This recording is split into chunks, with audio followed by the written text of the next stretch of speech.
Telemetry normal. Do not intervene. Telemetry normal. Do not intervene. Target in the vicinity. Find him. I'll monitor your vitals. Watch out for radiation spikes. Copy. Moving out. N2. N2. Green burns the skin. Yellow brings leukemia. Purple causes mutations. No! You said 1/3 is color. Stop scaring yourself! Focus up. Silent feet. Your silence against the polygraph only proves your connection to the recent string of malfunctions. If I told you the root cause of the malfunctions was Hudson's impatience, would you believe me?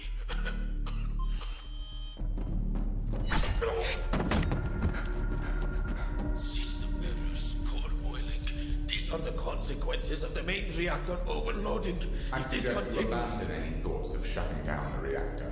We're on a strict timetable. Next question. The signal you transmitted. Who was the recipient?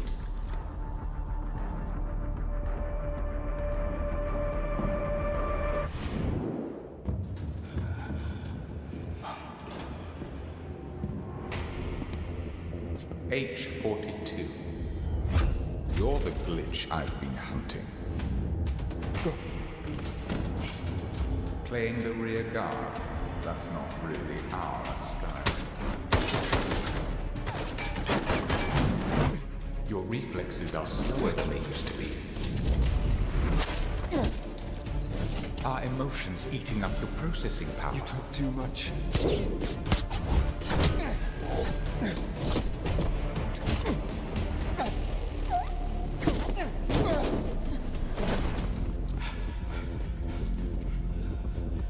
This isn't the right way.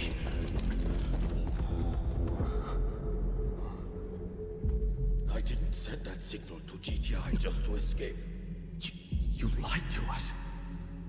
Sometimes lies are necessary to protect what matters. I have to initiate an emergency scram. I won't let a nuclear meltdown destroy Asara. The path ahead goes through a high radiation zone. You have no obligation to risk your life. We part ways here. Thank you. N2 to Vlinder.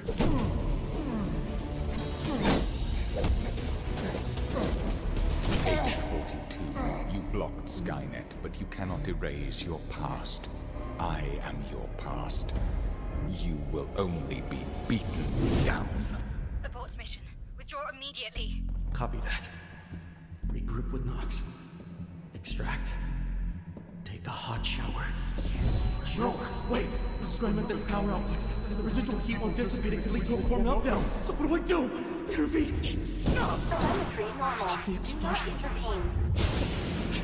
Telemetry Face the normal. radiation. Do not intervene. Don't be an idiot.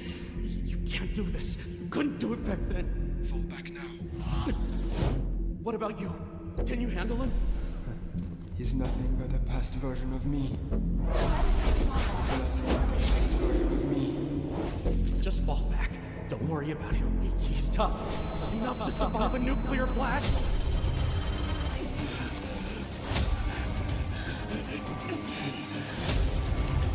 N2, your vitals show you're in the radiation zone. I'm a walking reactor at this point. H-1000, 2 hostiles in the control room. Ugly variables. Don't press it!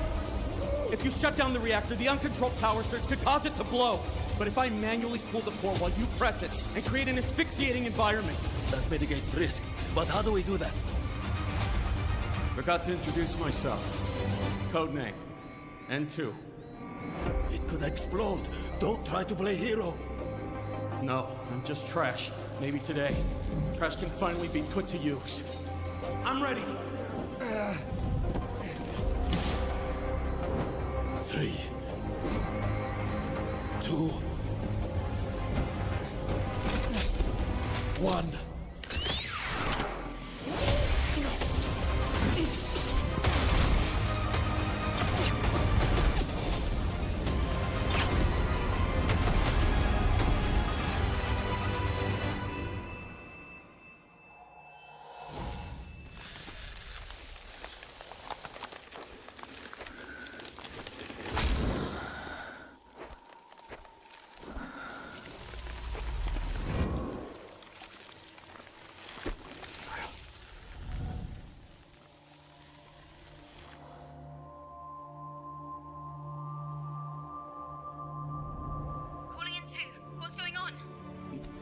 Nothing much.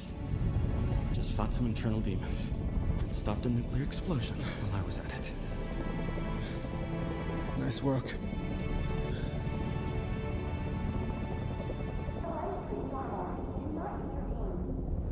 Telemetry normal. Do not intervene.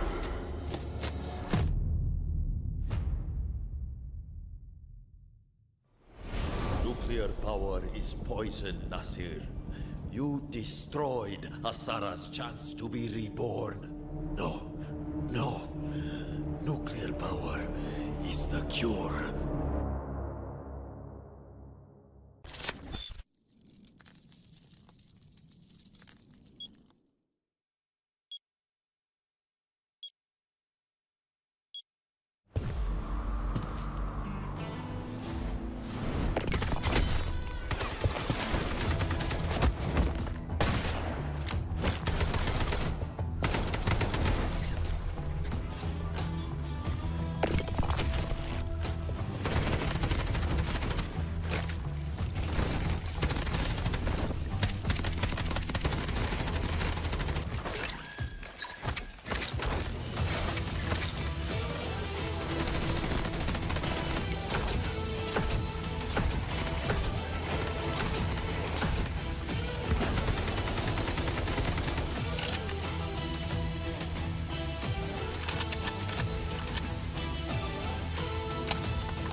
This court finds that the AI holds no legal responsibility.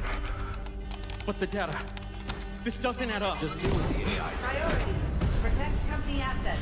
Valve closed. Destroyed our home! That dream again. Gabriel Mercier, codename N2, role, engineer. As a former nuclear facility engineer, N2 was removed from his position following a major incident that escalated into legal proceedings. He later returned to military service and was reassigned to Arctic deployment under CBR and related units. With the originally designated technical specialist unable to fulfill operational requirements, and following assessment review, N2 has been approved as a replacement operator for the subsequent operation. Stun out.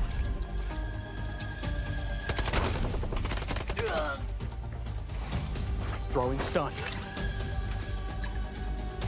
Stun hit.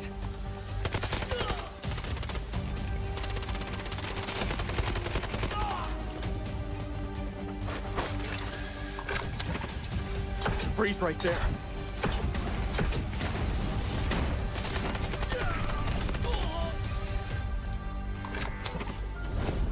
It's getting cold. N2 is equipped with a modified grenade launcher, capable of firing up to 6 LN2 grenades. Upon impact, each round detonates and releases a burst of cryogenic gas, dealing area damage and significantly impairing enemy mobility. Sustained hits can fully immobilize targets through extreme low temperature exposure.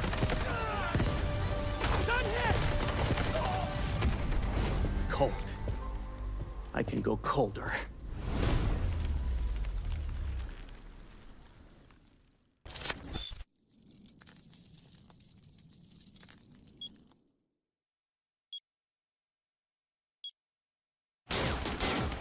We can't hold him off! Fall back! Move! I'll cover you!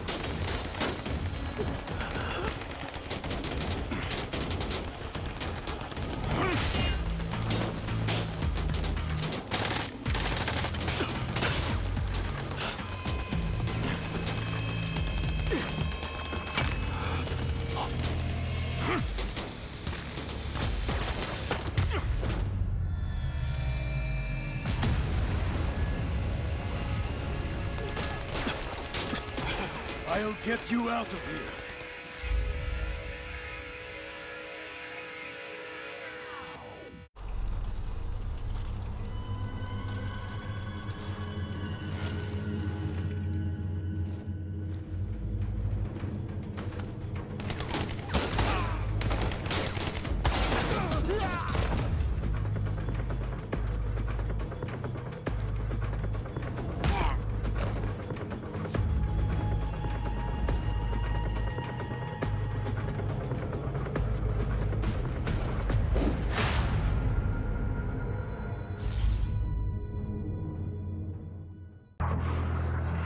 Smoke hands over Asera. The situation's reaching a breaking point.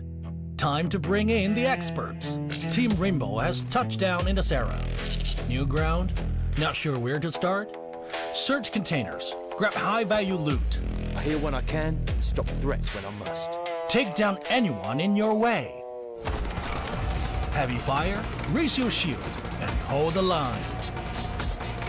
Don't forget your tactical gear. The gripple gun. Enemy here! Taking fire? Pull out the Hive-Tac pistol. Patch yourself up. Keep your squad in the fight. Call if you need a hand. Outnumbered? Drop the jammer. 말보다는 행동이지. Go dark. Strike first.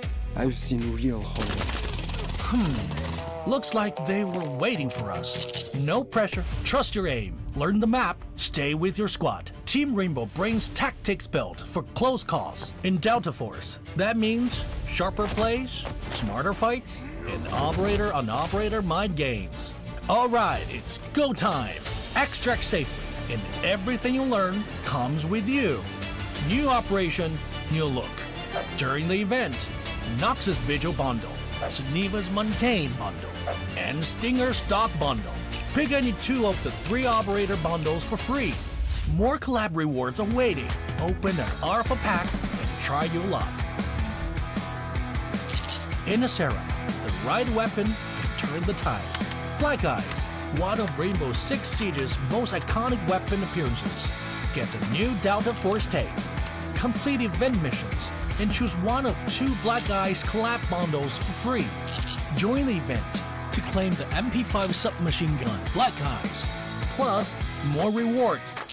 Wait, what's this? Team Rainbow left something behind in Asera? A collectible drone you can deploy. Deploy it and see what you can uncover. July 10th to July 23rd, play to earn the K437 assault rifle Domineering. Looks like we're fully loaded for this operation. That's the full rundown on the Delta Force Rainbow Six Siege collaboration. Remember the rules: sharp aim, map knowledge, and teamwork.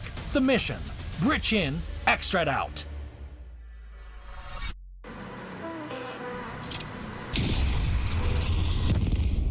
The enemy got the mantle bricks. Find and stop them. Mantle bricks decoded. Nice work, operator. The time to strike is now. Do not let me down, operator. Decoding has begun. Defend the area.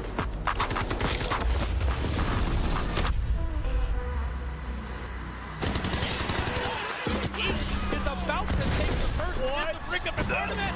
And they're going to do it. What goes around, comes around. Oh, I'm not gonna do very much. Though. You get barrel stuff. Skydie is getting aggressive. See what I did there? You ain't seen nothing yet. Let's knock them off their feet. There we go.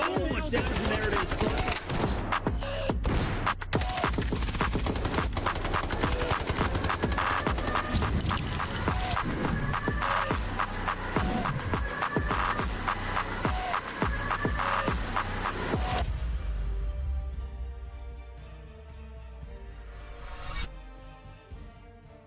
Well, good evening or good afternoon. Welcome into the Delta Force Rise Series. Day 3, Week 2. It's America's, baby. We are back for Groups B and C facing off against each other. My name is Goj. I'm really excited to be back with you. And I've got my man DK with me as well. DK, how excited are you for these games? How much time do you got? Because it's going to be a super exciting day. We're about to hit that halfway mark after today. So I'm looking forward to seeing what Group B and C are going to be bringing in here. Yeah, in our current group stages right now, groups B and C are all about mid-pack, so I think this is going to be a very tight race, maybe going all the way to Game 7, but we got a lot of time to work through the hypotheticals of what could happen today. The big question I have is who steps up and wins today to try to catch a team at the top like Spacestation Gaming, who's perfect throughout the course of this competition. Folks, a lot to talk about, but like I said, this is Day 3, Week 2, so let's take a look back on what happened yesterday and what was a stunning finish on a perfect Spacestation Gaming. The airdrop, Lauren, we do see some The champagne coming through here. The shots starting to fire across the way. Now Killzone. Has the most damage in the entire group stage for a reason. He's got 1, he's got 2, and it's not. He gets all of them. He doesn't need any help. But let's see whether or not BTH can piece this play together. Already 1.5 mil in assets that they've been able to secure so far. Ooh, but it does take quite a bit of a swing over to Liquid. Now it is Lord Jacob trying to push up the side. That is maybe the most valuable incendiary I've ever seen. A free wipe, because that just full send. Here comes Toxol to try to full send, but there's no way they're getting to the... Oh, they can just wipe them. Just kill them all, and maybe it pauses. You have 4 seconds. You got to full send it, and he's actually going to try to stick it. We're not looking. Kaw's going to let him steal it. Unbelievable. That should not have gone off with a single second left, and Hotstick's still alive. Mindo's still alive. BTH just faltering. They're falling. Ooh. Oh my goodness, Mindo with a snap across on a crazy angle. A pixel needed. Mindo could be the difference. Poppy back to full health. Let's see who gets the win. Nice pre-fire. Unfortunately, a hair too high this time. Not perfect aim, but close enough. That Poppy wants to get really aggressive over the top. Mindo 1v2. See ya later. Spacestation Gaming are about to close out this match right here, right now, because the only team contesting the brick is Liquids, and they're getting cut down. This is a free win.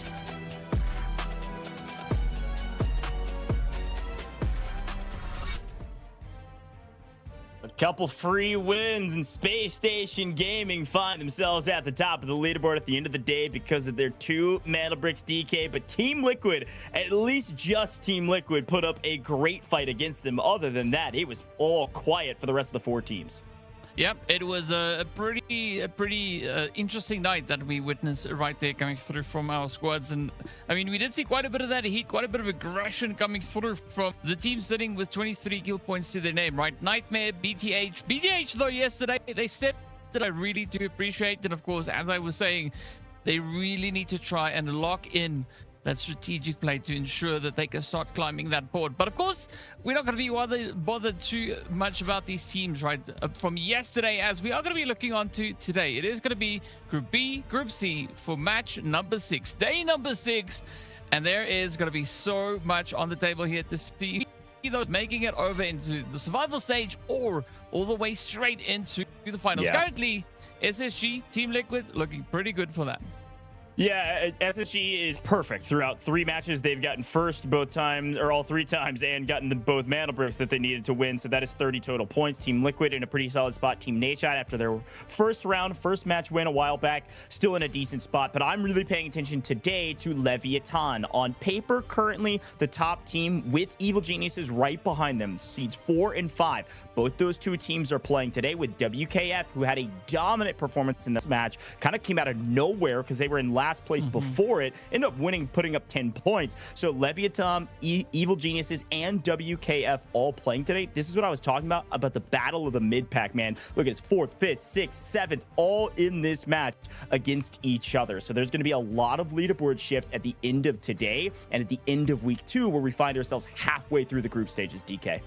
Yeah, and that's what the teams need to do. They need to bring in those shovels because they need to start digging and start building those ladders to get themselves further rankings. And I'm curious to see just how much of that aggression they're going to be looking to bring onto the forefront here, especially looking at MW, also sitting with only 2 points to their name. Today is a great opportunity for them to really look to double down on that. So, yeah, there's a lot to be looking forward to here in the action for the lineup. Yeah. A lot that everybody's got to be watching out for. But folks, maybe you're tuning in for the very first time, let's roll the video about how this all works. Delta Force. 1 game, 2 regions, 1 shot at glory. This is the complete guide to Delta Force Rise Series EMEA and Americas Season 1.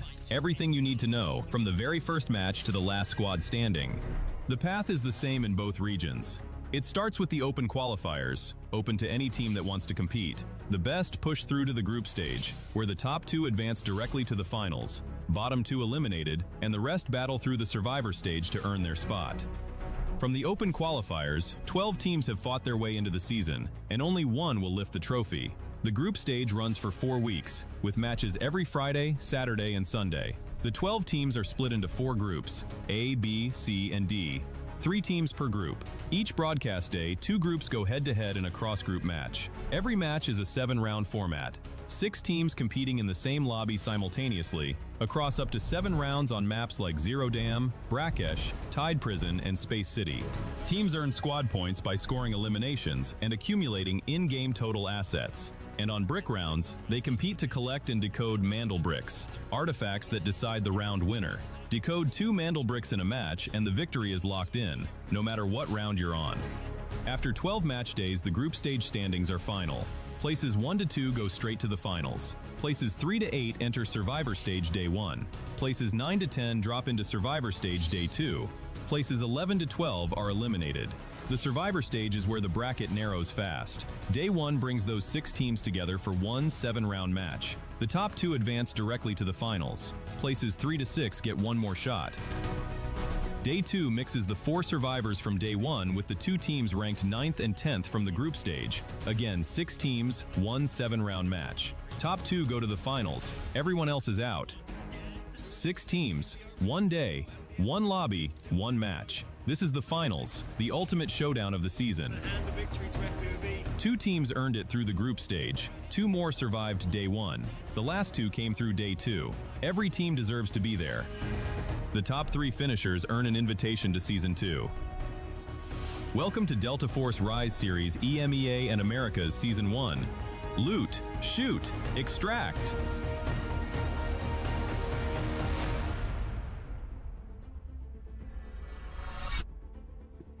There you have it, folks. That is the Delta Force Rise series, but we've got to talk about the rules for today. Each of our players loading in with 1.5 million Technic Alloy, and if you die, you lose your gear, just like pubs. Even in our eSports system, it works just the way you play it at home in Extraction. Now, we are playing on Season Echo, which is 1 patch behind, so you will see more, so you will not see N2. And then we are playing for those mana bricks. This is the most important part of the rules that you've got to remember, is that, yes, we have a point system that we'll explain in a moment, but if you have a mana brick, that's the first win condition. That's how we sort the leaderboard first, and then it's points. So tied in mana bricks, then we go to points. But if a team captures 2 mana bricks at any point in this competition, of course, we are done right then, right there. The earliest you can do that, as you can see that in the bottom middle of your screen, is in rounds 2 and 4. Same team captures the brick in 2 and 4. Boom, we're done in 4 games. But otherwise, we go the distance until somebody clutches it up, or we go to game 7. You can see that we've got mana bricks to close out rounds 4 all the way to 7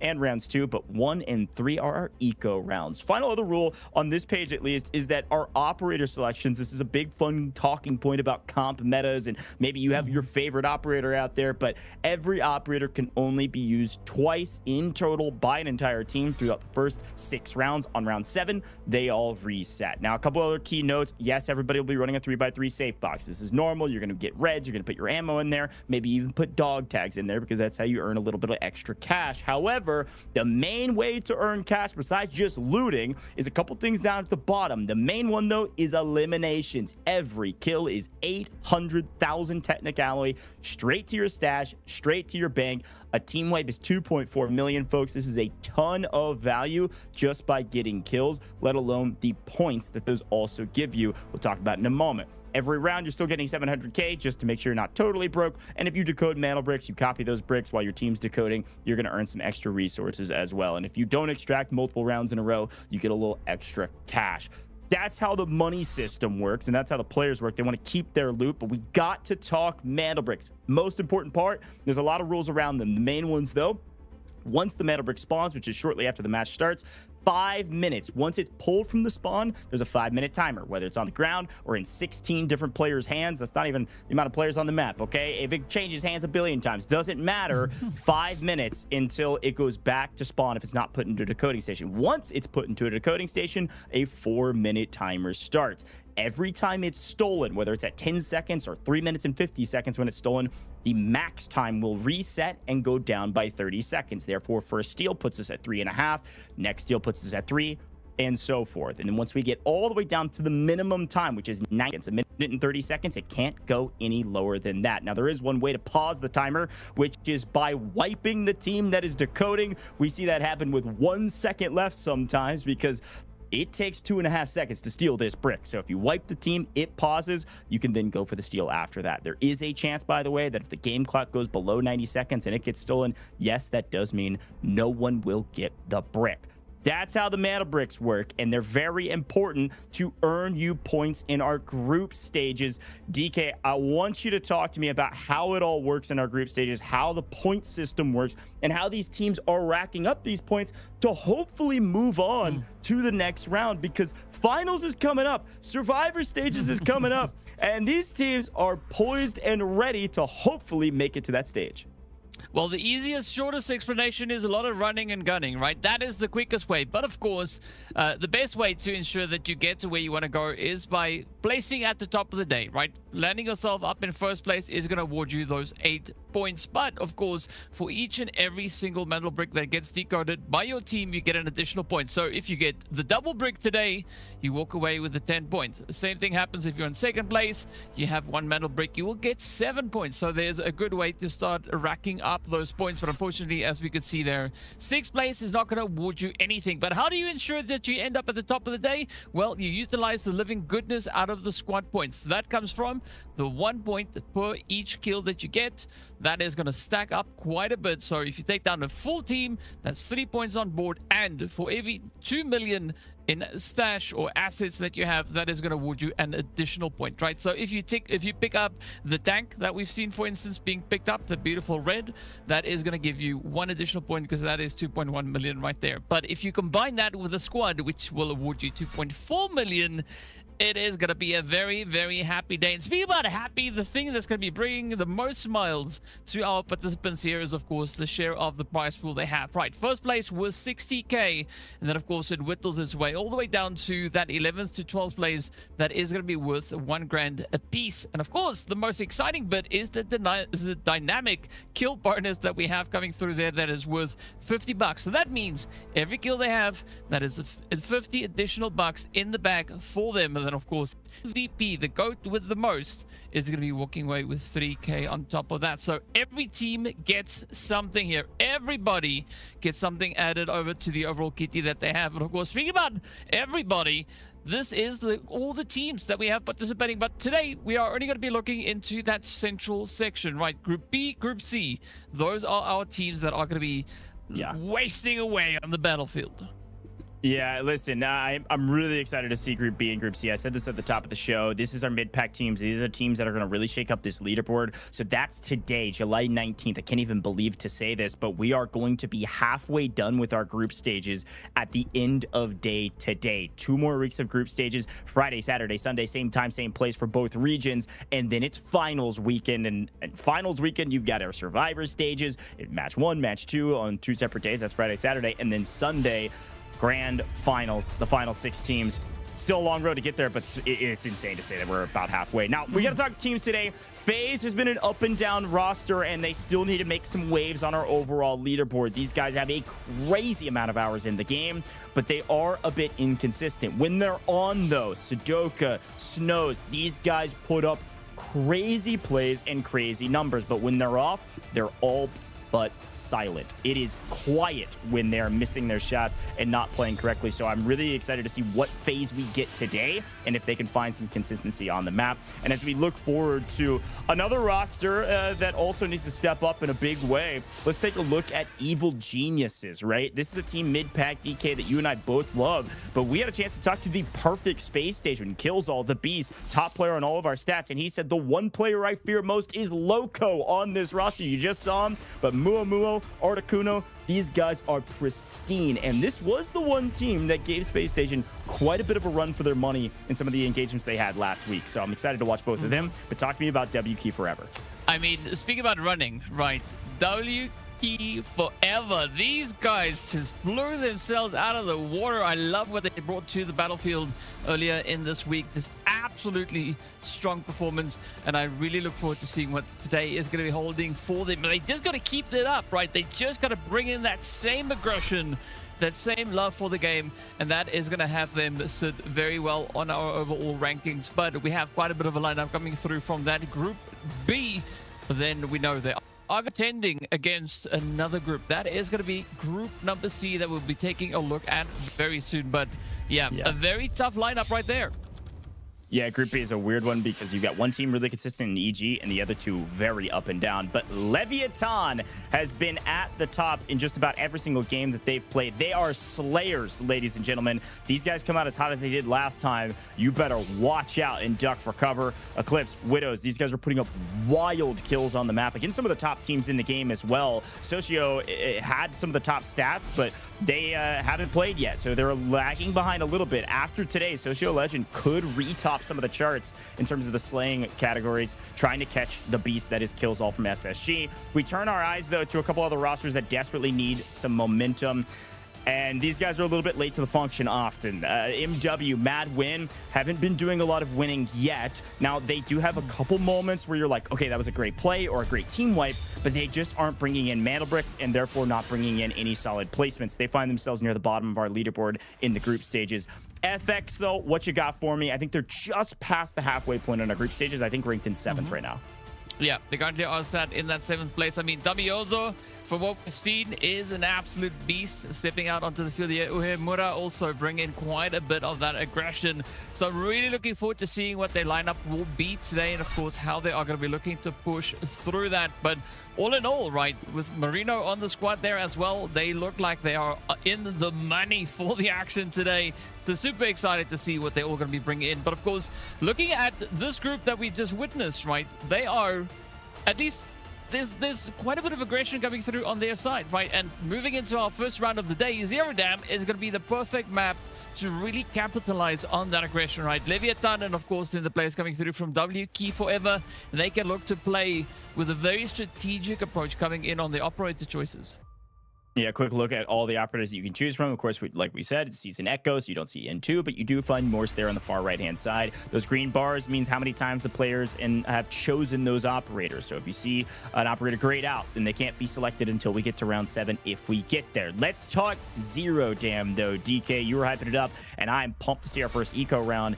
It's going to be D-Wolf, it's going to be Raptor, it's going to be Vlinder for most of our teams. We have seen a couple teams go double D-Wolf if they're trying to get really aggressive, but every team, I think it has a 100% pick rate if you think about the fact that you're only picking one per team. If we had that stat, I think Raptor would be 100% on Zero Dam. Every single team runs one Raptor on Zero Dam, namely because you get the most value from it on this map with the wide open spaces, and also some of the other maps you're just not finding quite as much value as some other operator choices. So Raptor, a strong choice at the very beginning of Zero Dam.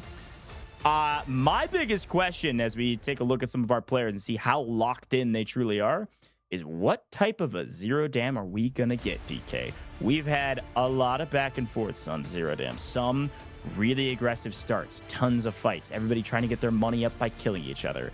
And we've had some that are the slowest Zero Dam map I've ever seen. Slower than a lot of my pub games, okay? Because people like to fly in pubs. And here in the pro scene, if you die, you're losing your gear. That's bad news. So I don't know which version of Zero Dam we get today, but I'm looking at a team like Leviathan to step up and set the tone for how aggressive this game's gonna go. I think there's a pretty good chance they go down swinging immediately, whether it's kills and then they get wiped, doesn't matter. They want to put the fear in everybody else. Folks, we've got a giveaway on screen right now as per the usual. Redeemable code, type it in right now. There's a limited number of activations, so once they're gone, type it in. This code is limited to 35 redemptions, and this will get you the Nekomimi spray paint that we all love. It's been up here for a while, you know it, and it's your chance to get it. If you missed out the last couple times, it's because you're not typing fast enough.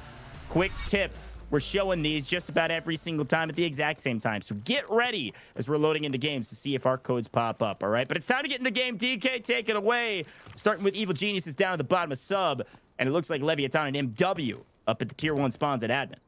Ooh, that is going to be a really good start for both of them. But, of course, that is going to give them instant access up into admin. As you can see, both teams taking that full send, trying to get themselves situated, especially looking at MW. This could be the kind of start that they want to have coming into this. But, of course, it means that LEV and MW won't have that T1 spawn coming into round number 2, right, when we see Mandelbrick coming into the swing of it. So they're going to have to make up for everything here, right? They're going to have to try and get aggressive, make sure that they get decent amounts of profits here. so that they are set up as we go into those later few stages. But looking at the amount of profit, Mumu already starting to find a few of those reds, and then we have that nice mosaic lamp getting picked up as well. Not worth too much, but hey, it is going to help push the profits up. Quick look at our operator choices. You can see it on the left and now down at the bottom. Everybody does have to use purple and blue, so you're going to see purple and blue across the board. Everybody running a Raptor as expected. And other than that, no huge surprises. We do see actually an Alluru already being brought out by both FaZe and FX and Evil Geniuses. So Alluru is a fairly valuable operator. Was maybe a little bit more value, actually a patch back before we got to Echo and Morse was introduced, because you can kind of use Alluru as a budget recon operator, using his rocket to get some intel in the skies. But either way you look at it, some fun conversations. A gold bar already found by our player on screen right here from MW, playing in admin. It was LEVIATAN that was able to take down Saeed already. Saw that pop up in the kill feed. So trading loot in admin, but no engagements yet. Yeah, it's going to be slow, steady bit of basing here. We should see something coming up in admin pretty soon between LEVIATAN and, of course, MW. But in the meantime, it's going to be FX. They're having a nice little bit of a stroll here as they move through the camp down on that far southern side. They might have their eyes set over onto its major substation. So this could set them up for a little bit of a play here as they are just quickly trading out some of the stuff they have in their bags already. W keep forever, though. Going to be scouting out the position. They do find themselves all the way over in cement, so just seeing what Barracks could maybe be presenting to them. And unfortunately, here for Seabots, he's not really been able to identify anybody over in Barracks just yet. Yeah, maybe spotted the FaZe folks at the very end of that drone, not sure. But yes, a little bit of a slower start, mostly because teams are just trying to feel out their spawns. Is anybody pushing towards us? One thing we didn't really mention, we've been mentioning it every show day, and I do want to acknowledge that Delta Force eSports here with the Delta Force Rise series is very new, so I will re-explain a few things. Airdrop round is our eco or economy round. There are airdrops that land with some nice loot, as we do see our first bloods beginning to exchange hands. A couple shots do land, not much to write home about yet. Classic admin standoff. The airdrop preparing, you see that top middle of your screen. It'll start falling in 4 seconds. That first airdrop is a key airdrop to fight for. It lands randomly on the map in a couple assigned locations. Could have the AWM or the ARM. It also could have the M82, so extremely high caliber weapons. And especially on a map like this where everybody's running purple armor, it's deadly. One-shot wonder, changes the game. The second airdrop, similarly, will have solid loot, but less valuable.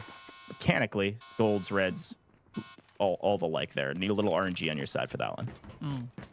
Yeah, luckily at least playing on these on the esports server does mean that some of the loot is increased, right? So you have a lot higher probability of actually getting your hands on some decent red and some very worthwhile golds coming out there as well. So let's see what is going to be happening here between MW and LEVIATAN, as both find themselves a bit of a standoff here in the corridor. Nobody really looking to commit too hard just yet. But at some point, somebody has to do a little bit of something here. Buldora can't stay there forever, and especially not if they want to try and get that extraction secured.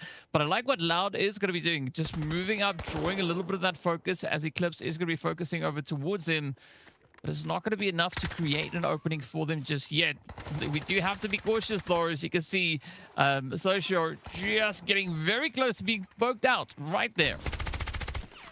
This is the main fight happening on screen. What you're not seeing right now is that airdrop. It is landing right now, and it's right on top of Evil Geniuses. Here's a look at it from the production side. Evil Geniuses have been camping this spawn. Once it appeared on the minimap, they got here immediately because it was closest to their spawn. But you do see that FX are moving this direction. They should be able to get this weapon quickly and then potentially engage FX if they'd like. And with a 338 Lapua ammo coming in, that is going to be the picked up by this roster. Watch out for Evil Geniuses on the map. They've got the firepower now to deal with their opposition. And I think they have an idea that FX is over here. Yeah, this could give them a bit of an opportunity, a bit of an angle to play through FX, though. I like the send that they're giving, really trying to push up into the position. I like where Marino is angled as well. Just needs that extra little bit of line of sight here. You can already hear the Raptor scouts going out, looking to see if there's anything in the vicinity. But for the time being, nothing of value to FX just yet. All they got to do, though, is decide whether or not they want to try and venture forward or kind of just stay where they find themselves currently. And we do see the loot now continuing to just trickle on in. A minute and a half left on the clock until that second airdrop is going to be making its way on through. And EG, though, the only team currently sitting in over 2 million of profit, so they get their first point on the board. Ooh. Yeah, in a really good spot with that. We're going to get some intel at the top. They spot all three, do quite a bit of damage as well. A ton of utility landing on the FX, now running away. Evil Genius is potentially trying to hunt down their prey, but we do know that D-Wolves, well, they can run quite quick. So FX are out of here. And I think Evil Geniuses are thinking this is not worth our time to try to chase them. We can either cut them off where we think they're going to be rotating to, or go play for a different engagement. We'll see. Yeah, this is where a lot of that strategy is going to come through. Fortunately, though, for the team over on the west-hand side, they are called the Evil Geniuses. And there's good reason for that. We've seen that being pretty evident in the strategies in the past. But for the time being, up in the north, it is going to be Leviathan. And, of course, MW still in a very familiar position. No one really moving all too much. Both teams trying to find a bit of an opening. And what we've seen happen time and time again is if these teams extend the fights a little bit too long, they open up the angles for even more third parties to come through. But good openings play now coming through here from Rapid. But is he going to be able to follow through and get the hits? Yeah, really wide angle there from MW to find Socio Legend first. That is the best case scenario, taking down their top Slayer immediately. Now in a 2v3, Leviathan trying to figure out, can we even stick this red since he's still on red? And take down the drone. But now that they've spotted where the body is, they're going to full chow this. They want to at least clean it up to secure the kill and make sure that the res isn't very easy. Maybe baiting out the res, being able to crawl around the corner. Eclipse is going to try to line him up and knock him down. Socio Legend does get cleaned up, and Eclipse is just a hair too far away. Not wanting to ego chow this, even with a pretty solid position. So a full 2v3. MW, this is a fight they should certainly win. It's just a matter of when do they decide to push it. Decent amount of util landing. No, gonna wait. Interesting choice, though. I mean, it all comes down to timing, and it seems like Leviathan Widow's not committing to that timing just yet. But I like the pressure that MW is applying, just body blocking Socio there. So it is making Leviathan kind of make a few forced positions, or forced plays rather, as it's not a clear and easy accessible position for them to try and breach. But Puldora is going to try and play for the elevation. You can see Loud already doing exactly that. So whatever Leviathan decide to do from here, they have to be super committed to that play. Quick grab of the loot off the bodies. In the meantime, we're paying attention to FaZe in the bottom right-hand corner, but Articuno is actually finding an angle on FX. That's what I thought was going to happen. Evil Geniuses were maybe trying to cut off the rotation of FX, and they've found one. So FX down to a duo, and that is an shot wasted. There's only 5, maybe not a waste if you're knocking somebody, but there's only 5 shots that you're given. Very valuable shots. So they need to make sure they get that cleanup off screen while we continue to watch this fight on screen. And we do see that that second airdrop has landed in the bottom right-hand corner that nobody's playing for yet.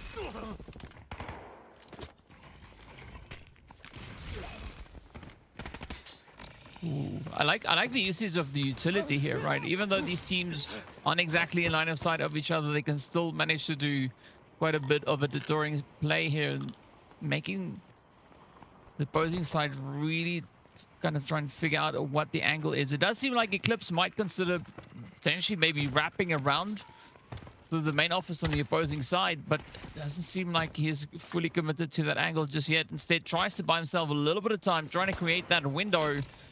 But with all the utility coming through from the side of MW, Leviathan might be running out of time.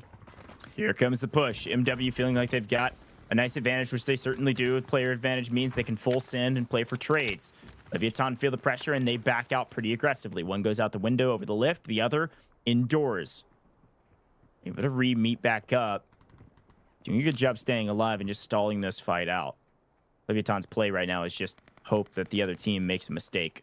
So far, MW playing pretty clean. Find their way to 1.7 mil as of current EG, the only team above them, only because of the but we got another fight on our hands. WKF, Crab, has found an angle on Tomiozo. Now, FX, yes, they got knocked by the from a while ago. They got that res, so that shot was fairly worthless.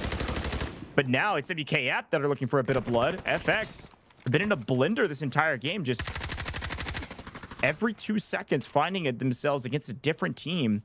and losing a player down to red. Nobody's got a yellow yet. Nobody's been fooled for FX, but this is going to be a tough res to grab unless Tomiozo can somehow crawl all the way around the corner. No chance. Going to go to yellow. Now we're in trouble, as off screen does look like FaZe have found an angle on Widows, as they seem to be third-partying outside of admin. Here's a look at him, DK. It's actually not even really a third party. It was Leviathan trying to rotate out. And that's one way to clean it up. Spray and pray through the smoke, find him. But Leviathan tried to rotate out of admin last we left off with him, and now we got another fight on our hand. WKF getting really aggressive on FX because they have the advantage. Crab has 2. Crab, top slayer for this roster when they got their win only a couple days ago.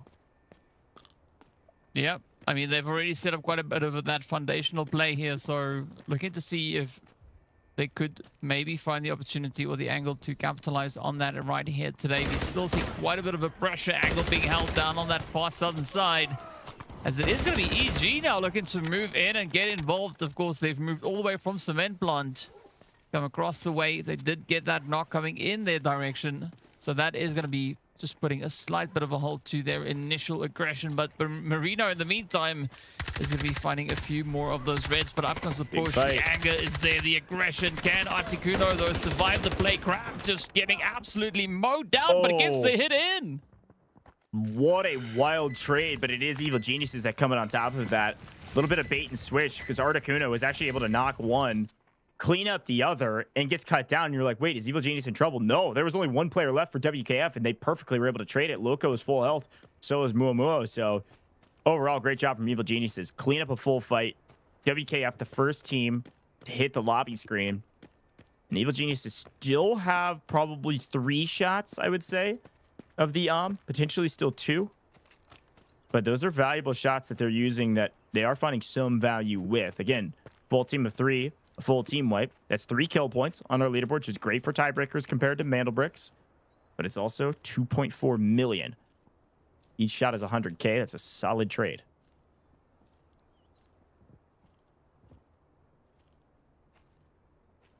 Up comes Loco.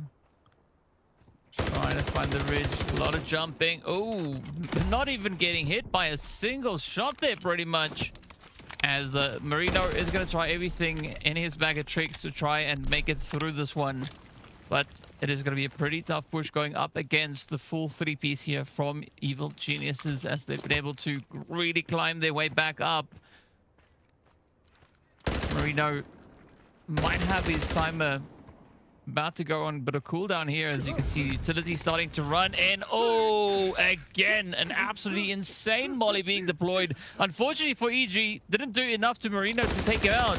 But this does open up the angles now for Loco and the rest here of EG to come full send. And here they come, sending it up and going full metal, absolutely clapping it up. Yeah, big kill there. That's going to be Evil Genius's 4th. They had gotten that knock on one of the members of FX earlier, but not gotten the cleanup. They had picked up the res and then lost in an engagement to WKF. So here's a look back on that replay, and Articuno's shot was unreal there, snapping across, getting one, getting Crab extremely weak. And then the teammates were able to just clean up and play the trade here. So really well done, especially picking up that res on the backside of that engagement. That was sick. That was a nasty snap from Articuno. But another engagement here as Articuno lands another shot. The finding so much value as we swing into a big fight versus FaZe, who are in deep trouble because look who's joined the party. It's a solo from Leviathan, finding a full kill. FaZe in a blender with a full team of 3 ahead of them, and then the solo. And I would even venture to say, you see 2/3 of Evil Geniuses went down. Eclipse saved the day for EG. Mm-hmm. Yeah. Yep, they owe a lot to what Eclipse just brought in here. Oh, but Eclipse getting eclipsed by the jump there from Sidoka.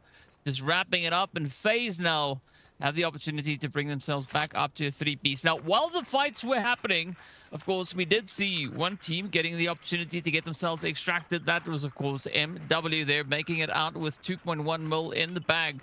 But we still have 2 teams here left to duke it out. It is going to be the Evil Geniuses up against the solo coming through from FaZe.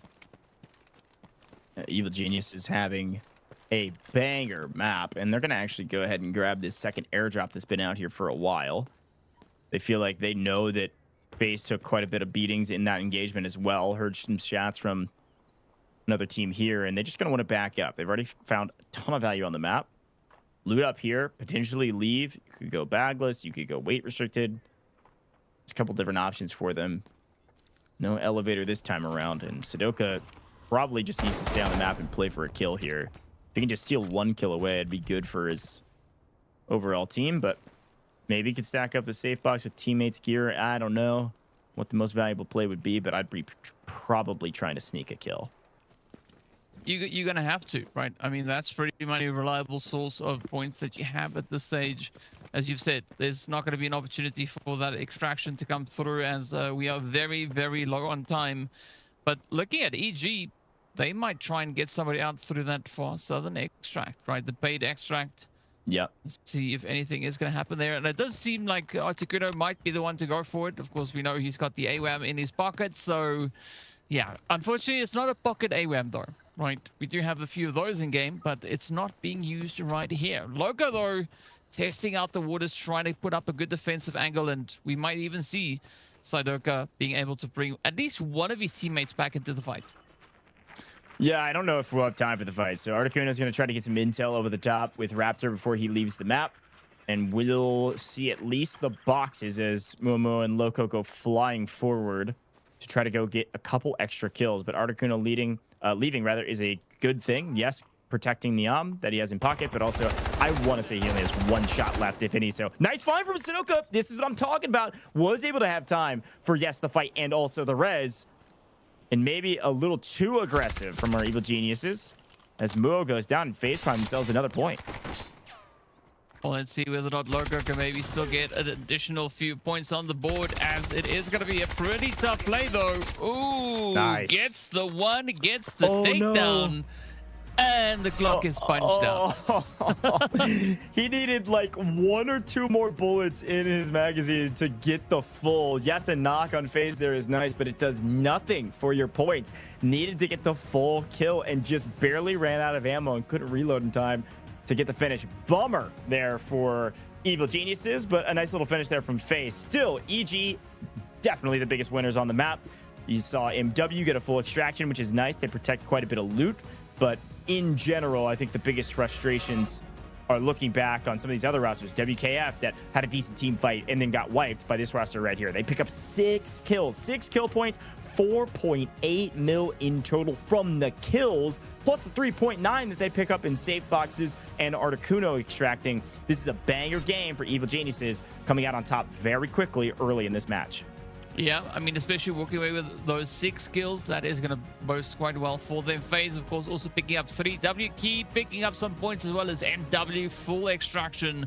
So that is going to be putting at least 2 points on the board for them, right? 1 thanks to the value, the other one thanks to the kill coming through from Loud. So things are looking pretty decent with the start to the action. But of course, taking a look at the bigger scheme of things, our top killer is going to be none other than Loco, the player that Gilzal said is the only one that he is weary of. And so, yeah, I'm excited to see what Loco is going to be bringing in, and maybe Loco could look to spice things up a little bit. Of course, Loco sitting right at the top of the board here for the top damage dealers, followed in very then by Crab as well as Mr. Diogod. Yeah, I mean, Loco has been one of the top performers. Anytime he finds himself on the map, he has multiple 1v multiple situations, but Mumu is also one of the straightest shooters in the game and can be feared by many as well. So be interesting to see what Evil Geniuses are going to be able to do if they can keep up this momentum going into a mana brick round. Are they going to play as aggressive as they did this time, or are they going to kind of let the fights come to them and play for the brick?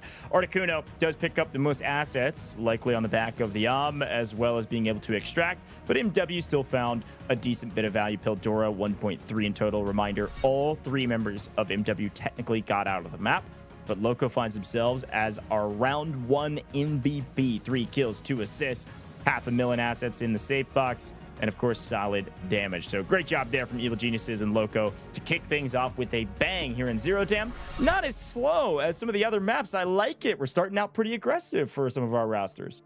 Yeah, and that's exactly what these teams need to bring in. You pointed out they're sitting in that middle board, so the only way to get out of that is to go out and get heavy with the points. But of course, that was only the first round. There's still quite a few more to go, and as you saw right down there below as well, be sure to go and follow us on all the social medias if you've not done so. And if you've also not yet downloaded the game, do it. It's free, right? It's available everywhere. Go have some fun, get addicted to it like we see our players here, and yeah, a lot to look forward to. That's exactly right. That was game one. Going to game two next. Going to be our first Mantle Brick round. You're not going to want to miss it. We're going to take a very short break here in the booth. When we come back, will it be Evil Geniuses on top after game two? Wait and see.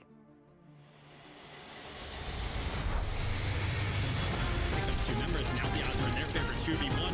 Everything getting spammed away, and MT getting a little... So hang on a second, NL! Look at that! It's an absolute sweat! This...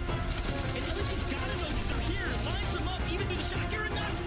For the last remaining 3 BOV, they find 2 instant knocks. The Elm's gonna be hopping off that.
got the mantle bricks.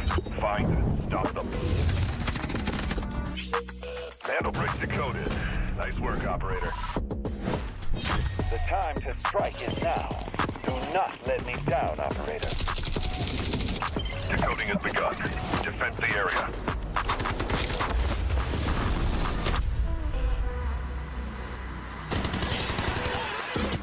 Is about to take the first brick of the tournament.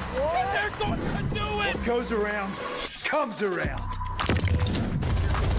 Not gonna do very much though. You get barrel stuff. Skydie is getting aggressive. See what I did there? You ain't seen nothing yet. Let's knock them off their feet. There we go. Much damage, and there it is.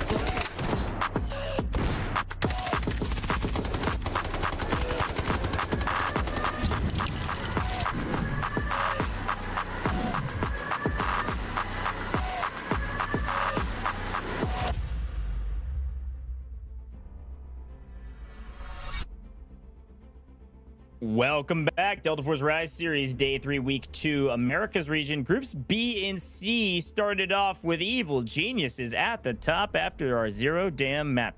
10 total squad points, 5 kill points, 5 supply points. FaZe Clan not too far behind them with a total of 6. Then everybody else kind of falls in line after that. Starting out with double digits to kick things off in round 1. Evil Geniuses gotta be feeling good here, DK.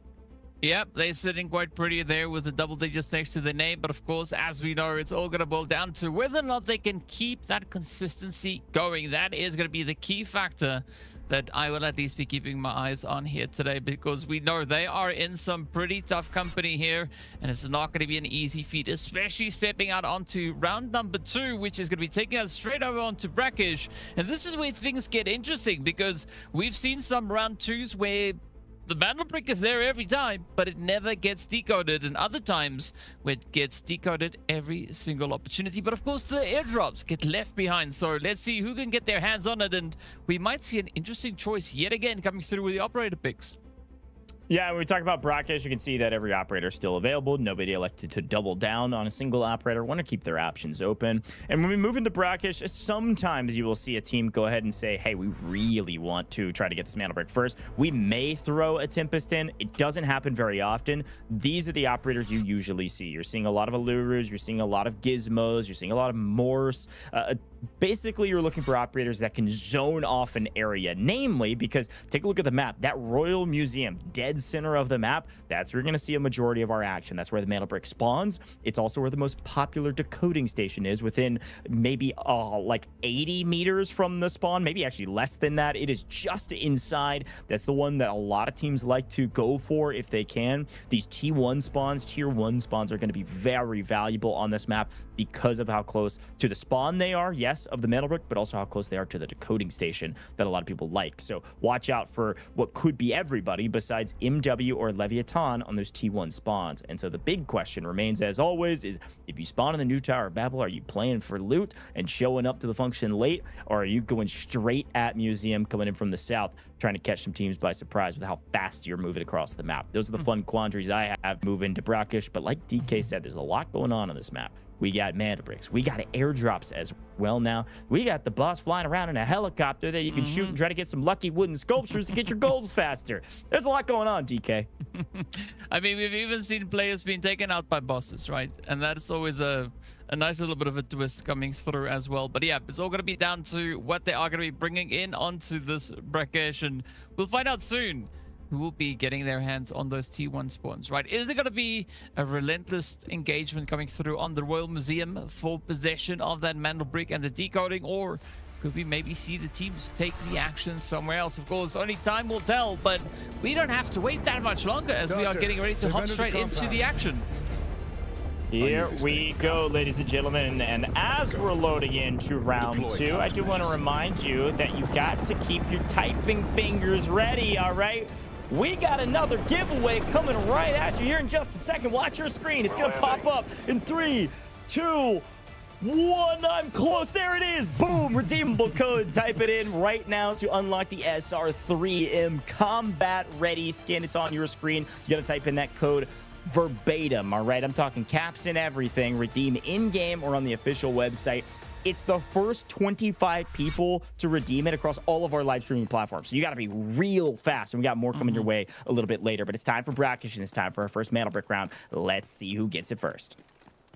Yeah, it's a 1v thousands of people watching this. So there is some pretty slim pickings, and it really boils down to fastest fingers first. And speaking about fingers being fast, we do see some people running real fast, right? As they are going to be looking to get themselves into position. It does seem like we've got FX and WKey Forever getting themselves into those T1 spawns. So an interesting start for them. But of course, as you can already hear, Anthe, ooh, we got our first takedown.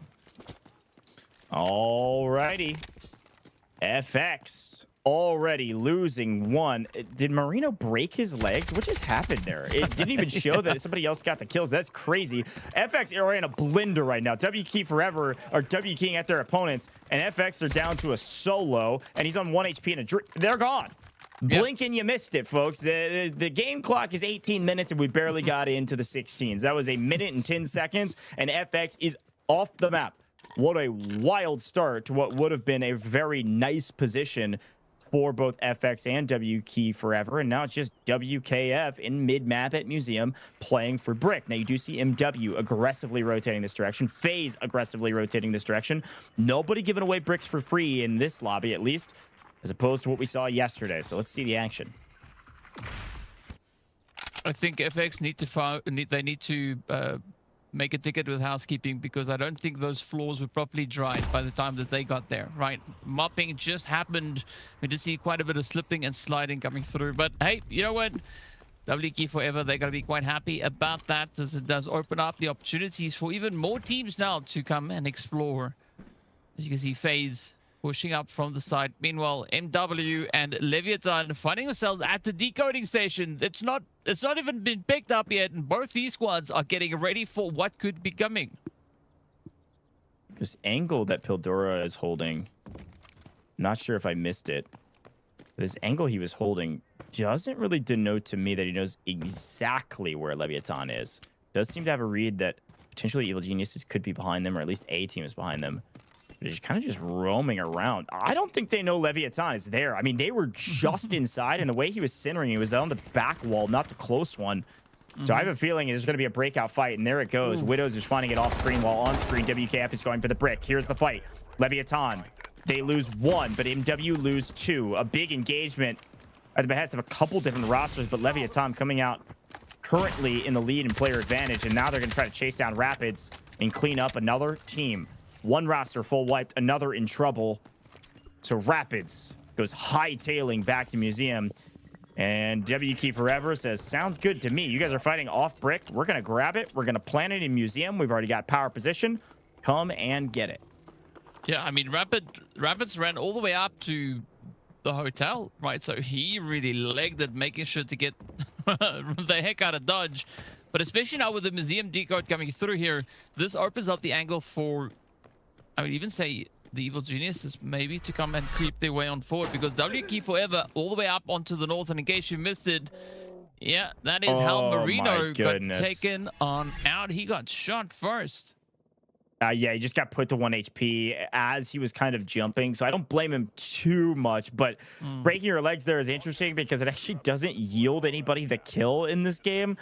So you saw it come through that he died to fall damage, and therefore nobody got that kill point in that WKF fight. So I think they only have 2 kill points. I'll get 100% confirmation of that here in a little bit if we check out their feeds. But for now, we pay attention to what Leviathan's been able to do in the position that they have on the map. They're scouting around, seeing if this MW player Rapids, did he truly abdicate, or is he still in the area? No, he's gone. Okay. So now what? What's the play? IGL making the call right now. Maybe we go play for brick. I hope that's what they're saying, as we see Evil Geniuses doing just that. Yep, it does seem like that is exactly what Leviathan is going to be doing, as they are hightailing it back over towards Museum. Meanwhile, Rapid made it all the way up to that far northern position, almost at the extraction. But now it's going to be the point where things really start to heat up. Of course, Peiki experiencing that firsthand, as he has been caught out in the molly here. But the pressure is going to be on. Right, Evil Genius is moving in. We've got Leviathan moving up. FaZe getting caught out there at the market, just trying to figure out what is going to be the angle for them to try and maybe squeeze it. We're here as there's only one place to really focus all your efforts on. That's right here in Museum. 2 minutes elapsed, 2 minutes on the clock right now for the first decode. The next steal puts us at 3.5. Plenty of game clock to play, so don't worry about that. Just worry about the brick. Evil Genius is down low, going to go up the stairs, feeling like they have a little bit more presence or space than they maybe thought they did. WK Forever is hiding, and now's the angle. Maybe not as much space as they let on. WK Forever find a nice angle, or at least it looked like it. They lose one. Articuno finding Crab. Crab going down, their top slayer. WK Forever in a bit of a blender right now as Evil Geniuses are putting the pressure on. Utility, holding angles. Peek and you die is what they're trying to tell WK Forever as they slowly push their way forward towards the brick. Gonna make sure this one's not free. Well, Articuno with a strong position there is going to look to be in a position we can really lock that one down. Loco trying to come in with a cheeky steal here. Gets it off the edge. Gets spotted out, and now it's going to be WK Forever trying to figure out what the heck just happened. They did see the player, but it was a little bit too late. Leviathan also going to be gaining entry up into Museum, and this is where the pressure is going to be on, right? WKF could really look to turn on the aggression, as there is an opportunity to catch EG in a bit of a pincer here. I think Evil Geniuses are making the right play. They need a full send WK Forever to get this outside position. If they stayed inside there, they could get shot in the back so easily. They didn't know exactly where Leviathan was at, but they knew they were close. And now Leviathan's very close. Eclipse getting aggressive, trying to play for a true third-party fight, which I quite respect from these guys. They've been an aggressive team in the past in their other matches. This is what I was expecting to see from them in some of the first games, second games, etc. Loco immediately lining one up and knocking it down. Down goes C-Bots. Now we've got WKF down to a solo, while Leviathan, amidst the chaos, says we might as well steal the brick. Give ourselves a small advantage, as Evil Genius is now taking the fire of 2 different teams, with Pecky, namely, trying to keep them at bay so he can stay alive for his team. Yep, it's going to be quite important here for Pecky to try and survive, but unfortunately, yeah, it wasn't in the cards. Down he goes, and out is WKF. I think that was a self-nade, yeah. Yeah, that rocket did not quite get past the pillar. WKF, not quite as dominant as they were in the last match earlier this weekend, but they've got plenty of time to rally. 2 teams full wipe, 4 teams left, but MW down to a solo. This is going to be a big fight between Leviathan and Evil Geniuses.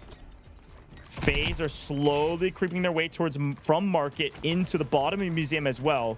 Could play for third party. As per the usual, museum, always a bang out. A lot of trades back and forth, while MW, in the meantime, have found their way over. Rapid's finding Lapua ammo. Rapid's finding the airdrop and getting the while everybody else is fighting. I mean, hey, listen, when you're a solo, there's only a couple things you can do that are valuable, which is sneak kills or find crazy loot. And he's finding the crazy loot. Yeah, that is going to help them and definitely make them feel a lot more confident moving into those later few stages. But of course, the most important thing is you got to survive, right? You got to have to make it out in one piece to have that actually count for anything at this point. But for now, though, back into museum is where Leviathan are going to be moving, right? They do currently still have possession of the brick. They are sitting with a decent chunk of change in their pockets, but they're going to have to contest against the aggression coming through from the Evil Geniuses as they want to try and regain quite a bit of that territory. They have easy possession up onto the decoding station, but it's going to be up to what Leviathan will be bringing forward here. They still have that full 3-piece up, so quite a bit of defensive plays could still be made by them. Articuno gonna invest the drones, try to get some intel on the rotations of some of the teams. Finds one member of Leviathan. Didn't see more than that, so wondering, are they all grouped together? Is there somebody on the flank? Do they know Eclipsed is on this angle? They should. Threw some shots earlier, and with that utility landing, the smoke landing in this direction, yes, now definitely know it. Gizmo giving us some extra info, zoning them off as Evil Geniuses say, hey, stay over there, catch this net, we're gonna steal the brick back. And it looks like Mua may even just stick around the decoding station, be able to play for their fight. But here's another angle. Socio Legend, Leviathan finding FaZe in the crosshairs, folks. We've got a 3-team battle. And so far, everybody's shooting each other, but nobody's fallen. Yep, a lot of trading happening across the way. Let's see whether or not Elsnows can get anything done. Seems to be pretty well set up for the altercation here, but it is going to be FaZe coming through with that very southern positioning, right? Coming up the staircase. It could maybe help them push in and apply a little bit of that pressure, but looking at how the angles are currently just locked down here by both the Evil Geniuses and Leviathan, it's not going to be an easy entry for them to make. And Articuno, of course, is going to be scanning the area, making sure that he disrupts every possible bit of contention. Yeah, nice pickup yet again with the drone. Very valuable in Brakkesh as well. Just finding intel, being able to call out to your team, hey, one's near the brick, one's going for the push. And Leviathan was maybe going to go for the steal there with the drone right on his back. Touching quite a bit of flak. He wasn't able to go for it. Evil Genius is still in control. 80 seconds on the clock. Plenty of game time. Leviathan looking for an angle. Been playing around this backside position for a while now. While MW solo just loots off screen. The fight has to stay here. There's nowhere else to go. 60 seconds. Socio Legend doing a lot of the same. Using that drone to get intel. Double checking. Are Evil Geniuses all together? Is somebody split? Flies over one. Sees the other two. Okay. We've got the intel there. What about FaZe? We saw them a little bit on the low side. Underneath. What if we swing on Evil Geniuses? What if we try to make an aggressive play rather than wait on them to make a mistake? They're in the power position. 40 seconds. No Tempest on the map. You're gonna have to do this the old-fashioned way. Smoke and run. Well, here they come, looking to get the momentum built up. FaZe really close to that decoding station. It's all going to boil down to whether or not EG can lock this one in. Just a few seconds remain on the clock here. But FaZe seem committed to contest as they are just trying to get closer and closer. You better go. Of course, EG, they could miss the opportunity here as Eclipse steps up, but he gets netted. That might not be enough to stop him, though. That's a great net from Gizmo. So valuable in this position. Evil Genius is able to hold it on the back of Gizmo. No, Leviathan still get it. Just over the top. Widows is able to find Diogod, and Socio goes down to Loco. But just over the top, the same play Evil Genius has made about 6 or 7 minutes ago.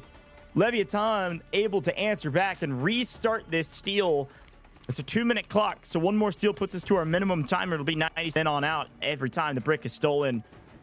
The good news for Evil Geniuses is that FaZe is down to a duo, and so is Leviathan. And the third that is down for Leviathan is out with Mua. It's out with Evil Geniuses. They have the body with them. Leviatan's not going to get their third up unless they wipe Evil Geniuses. Yep, so good strategic position going through here from them. And I mean, you got to say, Evil Geniuses, they are in a really strong position. And I think the point that really helps them out of here is the fact that Leviatan and FaZe are also still finding themselves in a bit of an altercation with each other. As you can see, Clips quickly having now to retreat full back. Widow's still going to be holding a tight position here, but this opens up that position now for the Evil Geniuses to try and advance, move forward, reclaim that mantle break, and that is exactly what Articuno is looking to do now.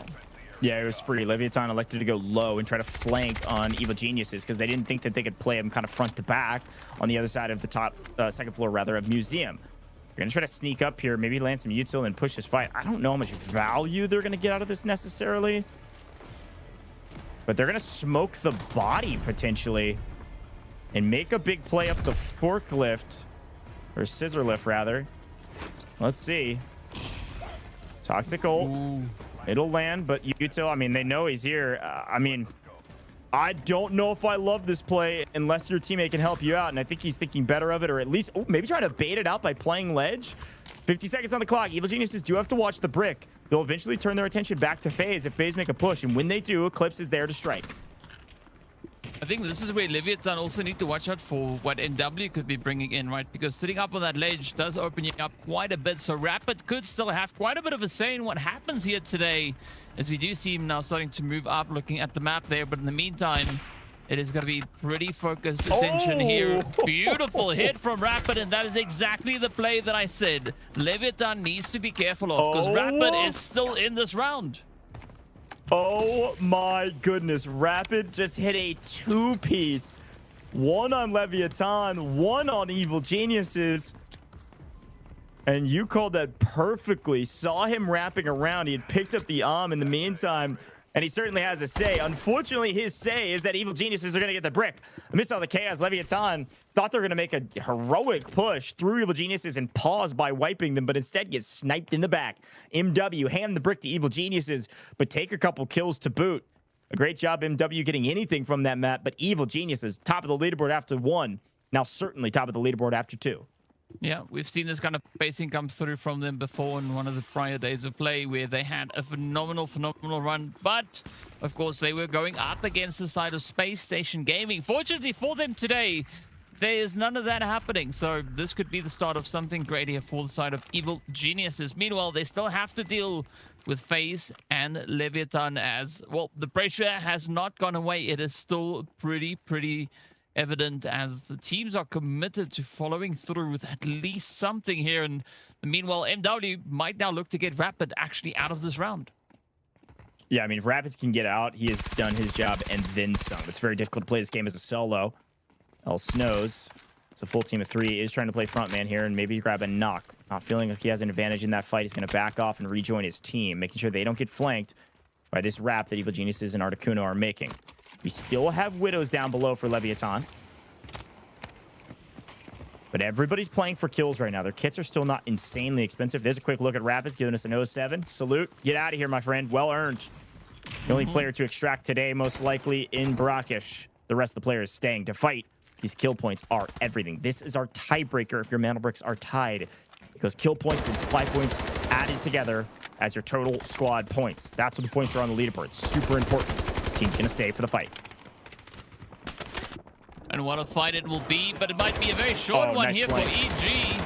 As they are now down to Articuno. Oh, he's literally on 1 HP. He gets clapped, picked up, and out he goes. FaZe, though, managing to wrap that one up quick and fast, but it's not over until Widow says so. That is a hilarious sequence. A great flank by FaZe. I want to say that was Dio God that made the flank around the outside, and Evil Geniuses just got stuck between that pinch that this team from FaZe actually put up. The problem with it was once Dio God went down, he'd already been to yellow timer, so he gets full. That's going to be another kill for Evil Geniuses. And Articuno almost pulls out the impossible. If he had a little bit more ammo in the tank, he could have pulled out a 1v3 there, or what it feels like a 1v3 as his teammates went down. But you're right, Leviatan stayed patient, picked up an extra kill. That was a lot of points between a couple different teams. Evil Geniuses get the brick, and that's the most important part. But I think, especially looking at the play that Rapids made, coming through with that AWAM, just being an absolute menace from the outside, that is exactly the kind of position that I'm pretty convinced that Leviathan was not bargaining on. So big play coming through there from the side of MW, definitely finding quite a bit of value here. But as we know, there's only so much value that you can cram into your little bag, right? That 3x3. MW, though, they were able to get out with 1.9 mil, taking some value out, but not managing to get a point for the profits they were able to accrue in this round. Yeah, this is a very interesting leaderboard we're going to see here in just a moment. Mr. GeoGod, looking great as always, is doing a great job of finding kills along the way. Nice flanks from him to pick up a couple extra kills for his team. FaZe having a decent rep that time around, but Evil Genius is the big winners. W Key forever, man. Ups and downs of that roster. Their first match, brutal. Second match, unreal. They go huge and win it all. Third match, which is today, they've really had nothing going for them. It's a really tough fight, but Evil Geniuses, like I said, another banger map from them. Disregard the assets gained because, yes, they all got wiped, but they get the Mandel Brick. You can see it there in the bottom right, and then 6 kill points is huge for their total. They already had 10 total squad points, so they're going to get 6 kill points here. That'll put them to 16. Plus, those are 800K apiece, folks. That's 4.8 mil. That's another 2 points in the supply point category. So a great job from Evil Geniuses to find the most points on the map and the Mandel Brick. They're well above the rest at this point. Yep, that is going to bode exceptionally well for them here. But of course, looking at the points across the board, a lot of teams managing to bag those kills, right? W Key forever. We just see FaZe Clan as well as Leviathan all sitting with 3 apiece. And of course, it all boils down to this. Loco and Articuno helping carry their team forward here with coming in with kills apiece. Of course, Widows with a strong contribution there for Leviathan. Yep, I would say a very, very satisfying Brakkesh that we've had, right? I mean, we've seen Brakkesh go in a whole bunch of different directions, and I definitely like where this one went. This we now take a look over on the top damage dealers, and it's still very, very consistent. Yeah, big shout to Widows again from Leviathan, finding those scrap kills at the very end, but also some really interesting team fights. I actually liked what Leviathan did at the end when they had a duo wrapping around the outside. They just got killed by the man, the myth, the legend from the MW Rapids with the So Crab still top assist for WKF, even though they had a tough engagement. Still found some decent damage and assists across the board, a couple kills, but it was Rapids finding his way to 2 million total assets because he was the only player to extract. His team got wiped. He bailed. He got the got 2 kills with it, and then left the lobby. Hey, man, I'll take it as a solo, but Articuno is going to be our match MVP. Picks up the brick, yes, with the team, but 3 kills, nearly 700 damage, and an assist. Certainly well earned from these guys. This is a very strong roster, and they've got a very strong start to their 3rd match overall in the group stages. Man, DK, that was a fun one. Like you said, listen, Brakkesh goes a couple different ways. This one still stayed aggressive, which I really like to see. Aggression is key at the end of the day, right? The team score points because they get the kills. We see Mandelbricks getting decoded and quite a bit of fighting happening around that. But unfortunately, we're not going to be seeing that in our next round, though. Oh, we're not. We may see some fights. It's going to be sneaky fights, though. We're going to Tide Prison, all right? Let's see how aggressive these teams get. It'll be our next and last eco round. You're not going to want to miss it. We're going to head to a very short break. When we come back, let's see who gets the next high-caliber weapon or maybe the most kills. 2 members, now the odds are in their favor, 2v1. Everything getting spammed away, and NT getting a little... So, hang on a second, NL! Look at that! It's an absolute sweat!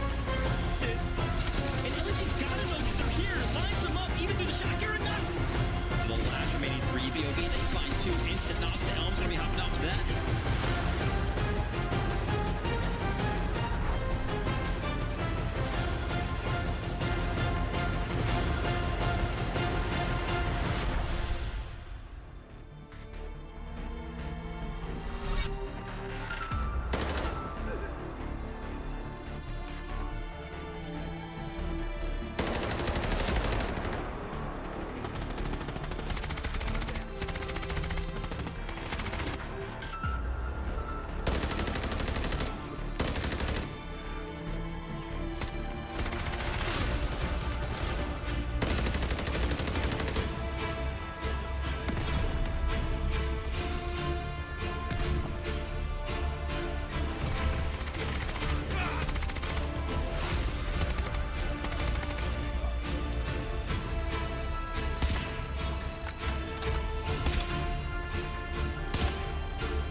Stop them. Vandal break decoded. Nice work, operator. The time to strike is now. Do not let me down, operator. Decoding has begun. Defend the area.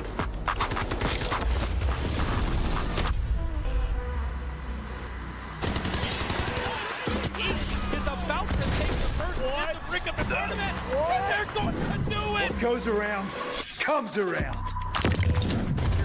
Oh, not gonna do very much though. You get barrel stuff. Skydie is getting aggressive. See what I did there? You ain't seen nothing yet. Let's knock them off their feet. So much damage, and there it is.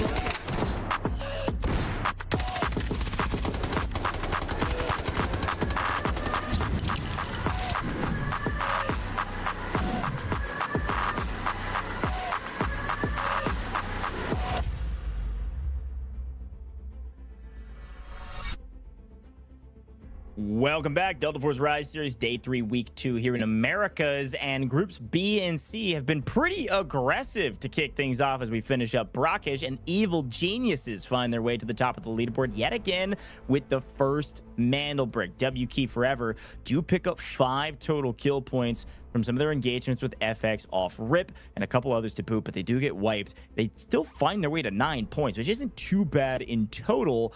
But DK, a 7-point lead is nice in the squad points category if it does come down to tiebreakers. But getting that first Mandel break is going to give Evil Geniuses a ton of confidence in the future rounds.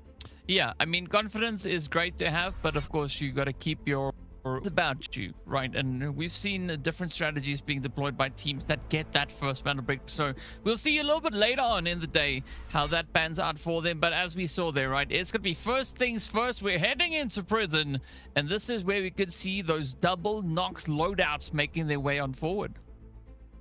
Yeah, double Nox is a classic. We'll certainly see at least one Nox per team. You see that W Key Forever had already used the Nox on Zero Dam, but this is kind of the most popular comp, if you will. Shepard, Nox, Morse.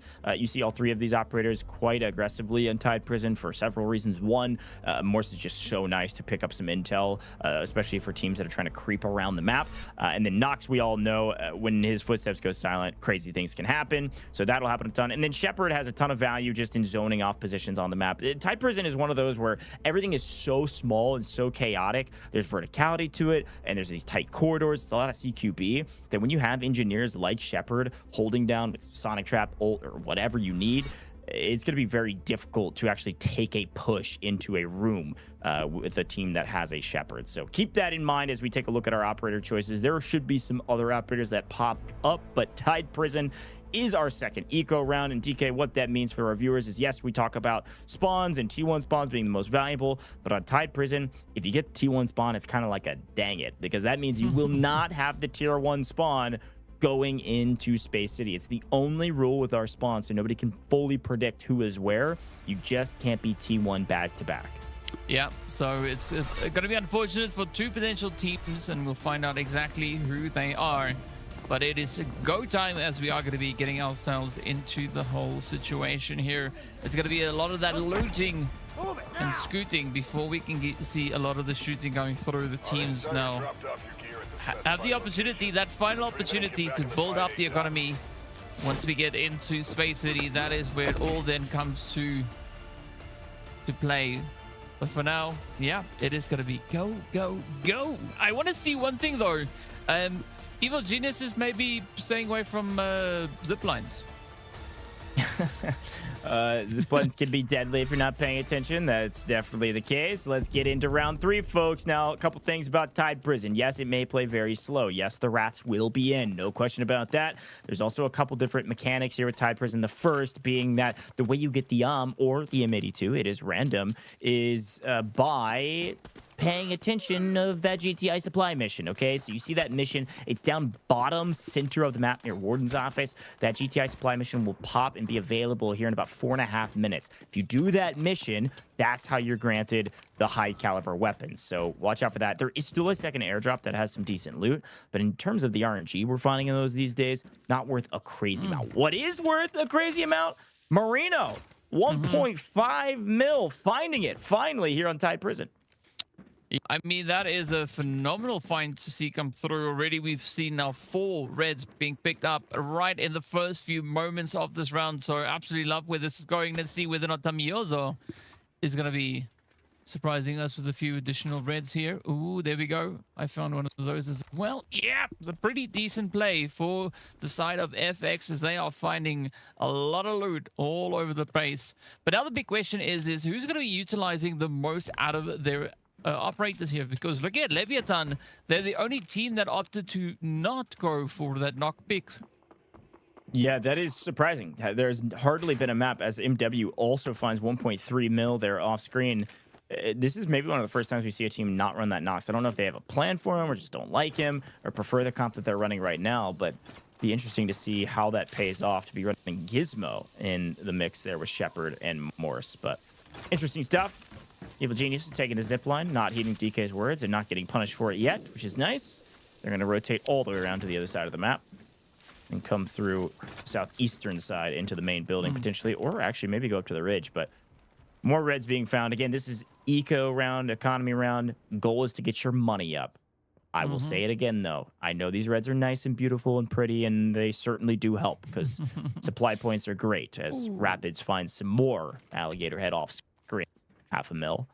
Kills, every kill. 800K. So best way to get your money up is wipe some other teams in the lobby, man. I want to see some action. Yes, sir. But, yeah. Of course, for the zips, it's only the vertical zips, right? The horizontal zips, they're fine, right? And of course, the one in particular I'm referring to is the one where we see FX right now, right? That big old zip going up and down, where we saw the crazy fight happening in the tunnel. Yeah, I'm curious to see if anybody is gonna maybe get themselves caught in that same kind of setup here today. But for the time being, though, it is looking pretty good as Leviathan Widows is going to be finding our second pocket watch. Ooh, there comes the Rolexes as well. And I mean, these players currently have a lot of time on their hands.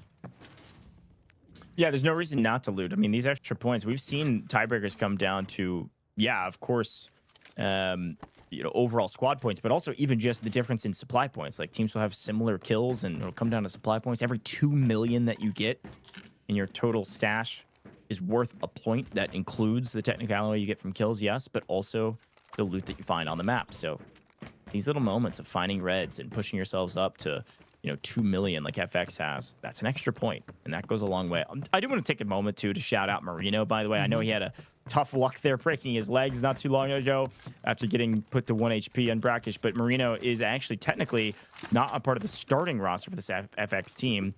They have a larger roster that they kind of rotate through. I don't necessarily know that he's technically a substitute, but is somebody that didn't start at the very beginning of group stages. So to see Marino starting is great. He actually also traveled with FX to DFIW, playing on the Warfare game as well, as part of that roster and as a sub. So long history at Delta Force in both modes, and a great guy as well. So shout out to FX. Let's see what they're able to do today. So what you're trying to say is that Marino is skilled in Delta Force, period. Yeah, that's exactly right. Yeah. There we go. I mean, I'm excited to see what Marino could be bringing through here. Of course, that introduction on Brakkesh was a little bit rough, but you know what?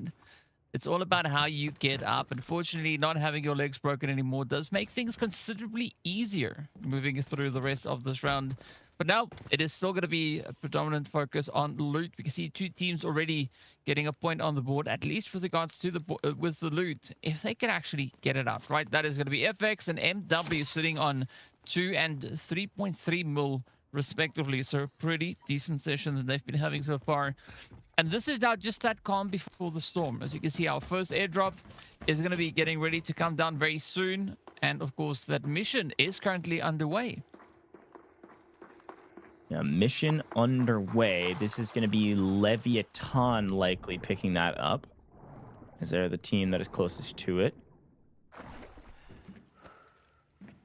But for now, we stay patient and pay attention to these other teams. They're just trying to get some intel where they can and make sure they're not running into a trap, because like we say all the time with Tide Prison, the rats are in, and being ratty can sometimes pay. So you need to check all these corners or throw a sonar scan up, especially while you're rotating out in the open like this. Information is key. That is always the thing here, and let's see what is going to be happening as FaZe now is very, very cautious as they move through the tunnels.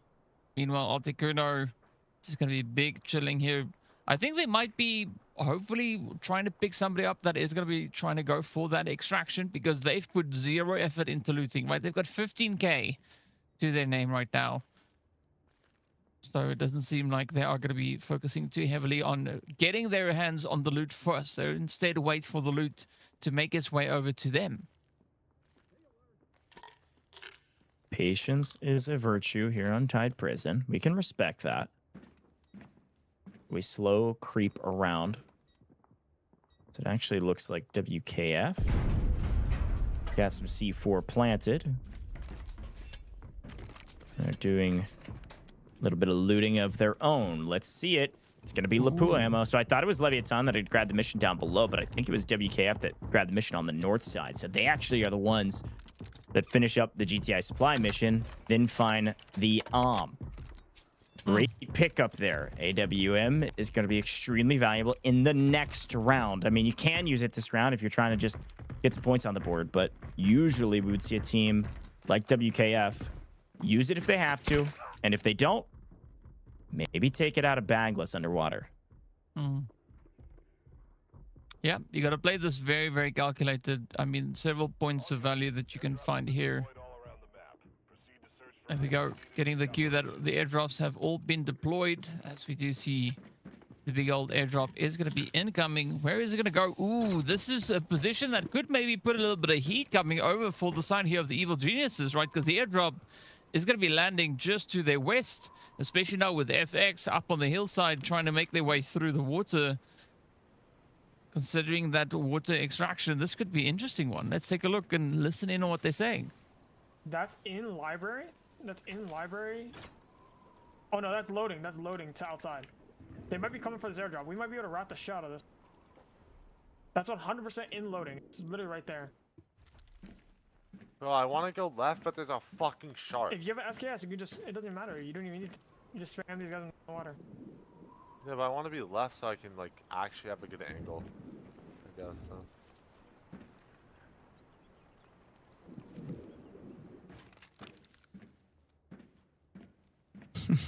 Watch out for the sharks.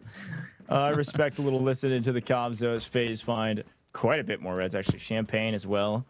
Another 700k, so it's a nice little mill. But yeah, that's funny comms from EG. But you know, well respected. I guess I suppose we've heard comms like that before, right? Like they're trying to figure out, okay, what do we do? How do we go where we want to go? Talking about maybe playing library. Do we want to actually play for this airdrop? Like, it's tough decisions. I would venture a guess that the teams aren't too worried about the airdrop. They're looking at it more as a way to play around 4 kills as an objective rather than just trying to get the loot themselves. We haven't seen a crazy amount of value from this second airdrop. It's kind of like a nice to have if you wipe a team. And so for now, they're actually mostly playing this position to hold this extract and make sure that they'll play for anybody that is either playing for the airdrop 1 or playing for the extract 2. It's a great way to get kills if you don't want to venture inside. Well, I mean, they might be presented with that opportunity very soon, as we do see Marino is going to be down in the drink trying to swim up along the pipes, and this could be a beautiful surprise play coming in onto 2 of the players from the side of Evil Geniuses. Ooh, it doesn't seem to be that he's going to be looking to push in onto them directly. Uh-oh. Uh-oh. That's pretty funny.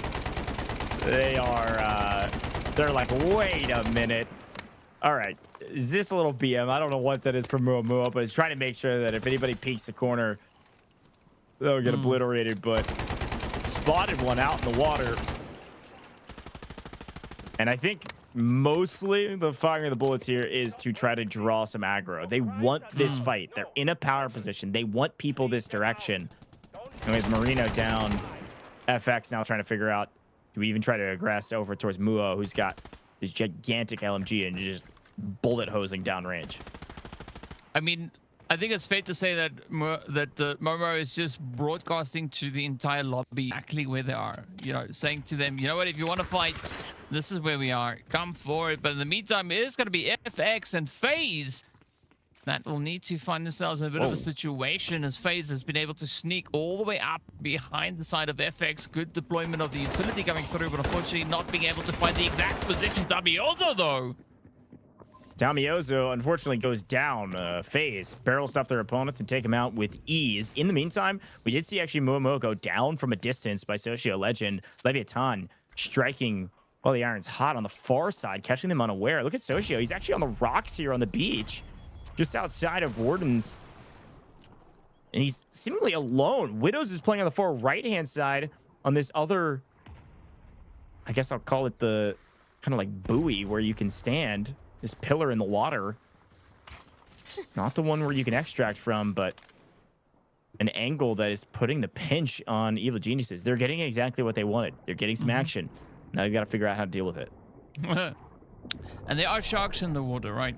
But not the ones that we're considering. It's going to be one that has weapons like this. Way. Ba, ba, ba, ba. Oh, look at that. FaZe, a piece. Muo down, Loco down. Gonna get the cleanup and then sell a little bit. Not really sure why we overextended there. Trying to get the full. Articuno is able to punish that push. We'll see if he's able to get the full cleanup on Diogod, who is slowly swimming away on red. A held angle by Snows, the covering fire that they need. There's a chance Dio is able to get back to safety. But in the meantime, so is Loco. Could see a res come through here, pending what Leviatan's able to do. And it looks like a very aggressive play from Sudoka. This is the right play. Put Articuno on his heels. Make sure this res doesn't come through. You've got the player advantage. You've got a little help from the distance, and that's exactly what happens. Down goes Evil Geniuses. Down goes Articuno. Finally, a map where Evil Geniuses won't be on top. Even though they stay on the top of the leaderboard, they at least don't win the map. But I think they're pretty much okay with that, right? Because they were just looking to get those skill points to add even more pressure to this lobby. But with that now out of the way, it does open up the opportunity for the rest of the squads to get a little bit of something happening. There's not a lot of time left on the clock, though, as we have just under 5 minutes remaining. But it is going to be FaZe, though, looking to go straight for that airdrop and get their hands on the good loot inside. Oh, Viren, okay. Here comes the knockdown. Time to move. Gonna go for it. Sprints through. Viren, very aggressive plays, and it pays off. Seabots gets one. Seabots gets two. The third on the run. Loud running for the hills after a great play with our Viren. 2 full wipes coming in. Now Loud is running away as fast as humanly possible. WKF. They had the and they didn't even have to use it. Knockdown coming through at the perfect time, and they just full swing on it. Classic. Good to see that the tactics still holding pretty true here. W key forever, though, having an opportunity to get a bit of that reset going. But it might be short-lived, as we already see Leviathan knocking on the door. Ooh, Eclipse, you gotta watch out. We technically have 3 AWMs that have been found. That's a great shot. Knocks one. Here's the push. Seabots finding the angle. In the meantime, WKF obliterating Leviathan as they go full sin. W key forever, finding 2 out of 3 members of Leviathan. And some decent damage coming in from Socio, but worried about getting shot in the back as well. Is going to keep swimming to try to stay alive. Pecky makes his way to land.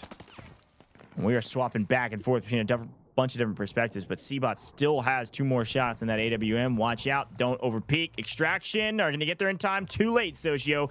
All 3 members of FaZe are going to get the heck out of Dodge. Let's extract. We did our job. We got our kills. 6 mil in profits. Great job from FaZe. Yeah, and of course, I'm pretty sure they picked up the AWM as well, right? The one that EG had in their bags. We did see that ammo getting found, so it might lead us to believe that something happened. Ooh, Peaky, though. Not a very squeaky clean push over on towards that extraction point. As of course, we saw it has already been up, so there's no point really going in this direction. But up comes Socio, just trying to find a few more points. And now with the entirety of WKF moving in this region, there could be some angles here for Social to try and play. Yeah, they kind of just lost track of him in the water, and he was able to pop up and find the right timing to pick up that player in transition. Crab's going to think twice about challenging that after getting peppered. But a great job from Socio. At least, oh no, Loud, you can run and you can hide, but unfortunately, Seabots is hitting his shots today. 4 kills now for Seabots. WKF coming alive finally here in map 3 at the behest of the they picked up on this map. They finished the mission. They get the and they've used nearly all 5 bullets of it, but they desperately needed points, so why the heck not? 2 minutes or less on the clock right now. Nobody else is getting out of this lobby. It's going to be a bloodbath, but it's a 2v1 to wrap up Tide Prison. Well, if they time the shots perfectly, they could maybe still get that pickup over onto Leviathan, but it's going to be Socio and Seabot now. Bop, bop, bop. Nice. And there we have it. Oh, full wipeout. 5 kills for Seabots, man. Came alive in this one. Helping out his team to win these engagements by getting that first knock with the is just so deadly. It's so valuable. And I'm always one that likes to play a little bit slower with that gun. If you were able to get it, not that I play pro, but since I've watched so much of it, if you're able to get it, using it for Metalvic rounds can just be so much more valuable. But hey, look, they needed points. Why not get them now? Quick look back on the replays of what happened. They lost track of Socio Legend. And he does get a full here, but Seabots finds the last remaining member of him, W Loud, on the backside for his 4th, and then he picks up his 5th on Socio eventually there on the platform. So great job. Gonna just throw into the safe box whatever you can. Does look like WKF will unfortunately leave their on the map, which is why they were fairly intent on using the gun and its ammo. You can't put the ammo in the safe box. That is one of our rules in game. So they're gonna throw whatever else they can in the safe box. I saw somebody in chat ask about dog tags, and I think it was answered. But as a quick reminder about dog tags, they start out in the first round as only 50K a piece. It's still much more valuable, of course, than pubs. But then they grow in value. By the time we're moving into Space City, they're 150K a piece. It's a lot of value per dog tag. So get your kills, loot the bodies if you can as well. WKF with a big, big game. And Evil Geniuses, one of the first teams to get knocked with hardly anything to show for it. Only a kill or 2 a piece. So a great job by WKF to slowly creep back up this leaderboard after a frustrating first 2 maps. They find the rhythm in Tide Prison. Yeah, they need the rhythm. They got the flow, and now we need to see how they're going to look to implement that moving into the remainder of the day, because that is the end of eco runs right now. It is going to be just Mandelbrick, Mandelbrick, Mandelbrick. So FaZe Clan coming through with a beautiful setup here. 5 kills going their way. A decent chunk of change as well, as they do get that extraction and the AWM. So curious to see how they're going to look to utilize that moving forward from here. But yeah, overall, I'd say a very decent run coming through from the FaZe Clan. Yeah, good job from FaZe. They pick up 5. WK Forever pick up 6. But FaZe all get out, like you mentioned, with 2 mil apiece. Means they're picking up 3 points out of that 6 mil in supply points, plus the 5 kills that they got. That's a great game of Tide Prison, and a bit more of an aggressive game than we've seen in the past as well. These 2 groups playing against each other, something in the water. They want to fight, which I respect. But Seabot's the big winner in the kill category, picks up 5 using that Mr. Diogod not too far behind at 4. Next up is also on WKF, Pecky. It was a very one-sided Tide Prison, but a lot of fighting. Yeah, I mean, sometimes we got to see a little bit of that one-sidedness coming through here, but either which way it was filled with action and like where it was going. Of course, a lot of damage being brought in here by Seabots, just utilizing the living goodness out of that AWM. But things looking pretty decent across the board, though. I mean, top assists also very consistent. You can see WKF being pretty dominant here. We do see Al Snows also stepping up there for the side of FaZe. So the presence is with them, but now can they look to take it the full distance? And of course, aside from the top assists, we also are going to be taking a look to see who got the most in their bag. The top assets is going to be going over to Sidoka, that was able to find that 2.2 mil right alongside the 2.1 and the straight up 2 coming through from the rest of the team. Yeah, great job for these guys. Again, those kills are also going to net them some extra value. So a really solid, nearly double-digit map from FaZe. But WKF, they've got the MVP from the round. 5 kills with the plus a little extra. 800 nearly damage and a decent amount of assets in the safe box. Good job from WKF to come alive in Tide Prison. But folks, Tide Prison is fun in its own way. But it's time for Mandelbrick rounds, man. We're going to Space City till we're done, or we go to Game 7. And DK, I can't be more excited to see who picks up our second Mandelbrick. Or who knows? Maybe it could be evil. They could pick up the second and close it out in 4. We'll see. I'm pretty sure they're going to try this, right? We've seen it before. I want to see them pull it off this time, right? That would be very, very interesting indeed. But of course, only time will tell. While we wait, be sure to go check out all the social media links there that we do have for Delta Force, and get your hands on that website, as well as you can take a look at the eSport section. They'll give you all the information about the Rise series, both for EMEA and America. So be sure to go check it out. Yeah, Two members, now the odds are in their favor, 2v1. Everything getting spammed away, and MT getting a little solo. Hang on a second, NL. Look at that. It's an absolute sweat. This. And LG's got to know that they're here. Lines them up, even through the shot. You're nuts. For the last remaining 3 BOV, they find 2 instant knocks. The Elm's going to be hopping off to that.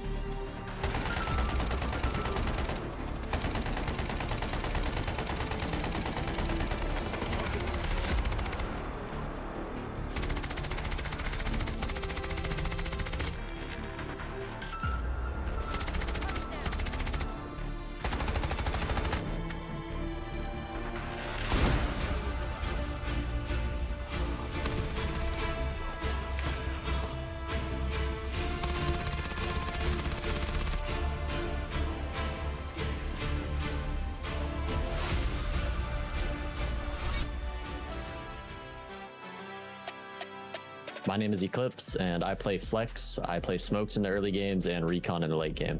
I first got into this game from my teammate Widows. We used to play another game together, and I saw him in a chat one day playing it, and I was watching for a little bit, and it looked like fun, so I just decided to download it and start playing it.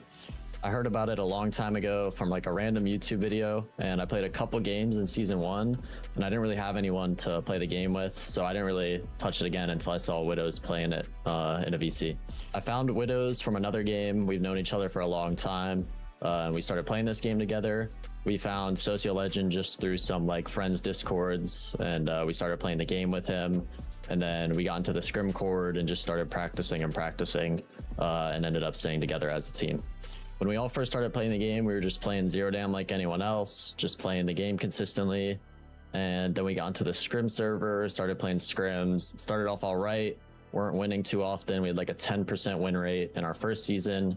And as we continued to play, we got better and better and ended up getting around a 30 to 40% win rate in the past couple scrim seasons. I think the achievement we're all most proud of in our team is winning the last Global League. We put in a lot of time practicing for that tournament. We were actively playing the game often, and we were really, really glad when it all came together and we won the last Global League.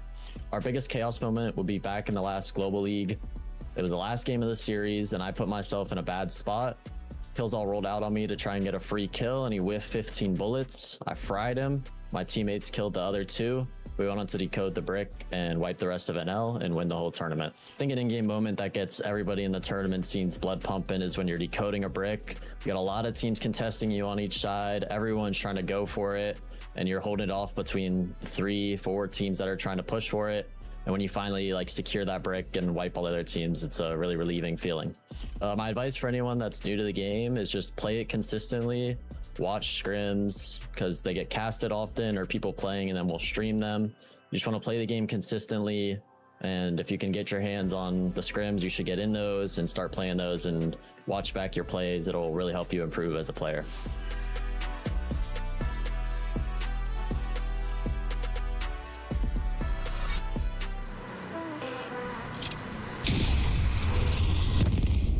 The enemy got the middle bricks.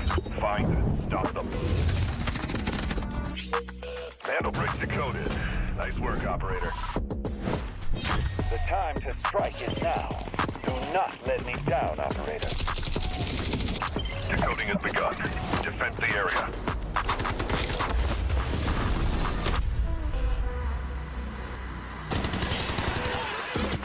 Is about to take the first goes around, comes around. Oh, not gonna do very much. Though. You get barrel stuff. Skydie is getting aggressive. See what I did there? You ain't seen nothing yet. Let's knock them off their feet. So much damage, and there it is.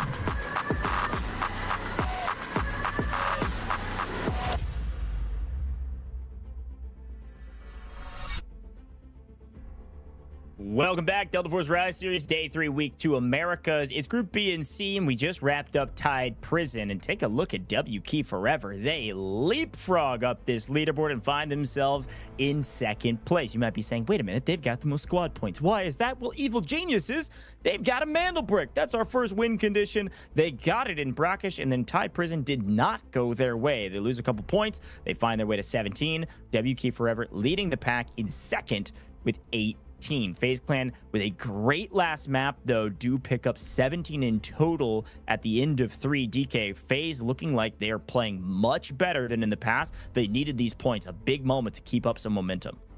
Yeah, it definitely does seem like they are looking to shift things into high gear, and that is a good kind of pacing that we have, especially seeing that we've got Space City coming in next, and it's going to be a mad dash to see if any team is going to be able to double brick themselves here today, right? That is going to be the main objective at hand, so curious to see who is going to look to get any of that going. But what we also do see is that Fluxo, they've not found themselves any kills at all today, right? They have only the 2 squad points that has come through from the supply points they've been able to secure across the first 3 rounds of the day. So Space City is going to be important for them in a different kind of way, right? They need to try and add on the aggression. They need to try and get those kill points. Heck, even to get their hands on a Mandel Brick, that'd be a bonus, but I wouldn't make that their main focus right now.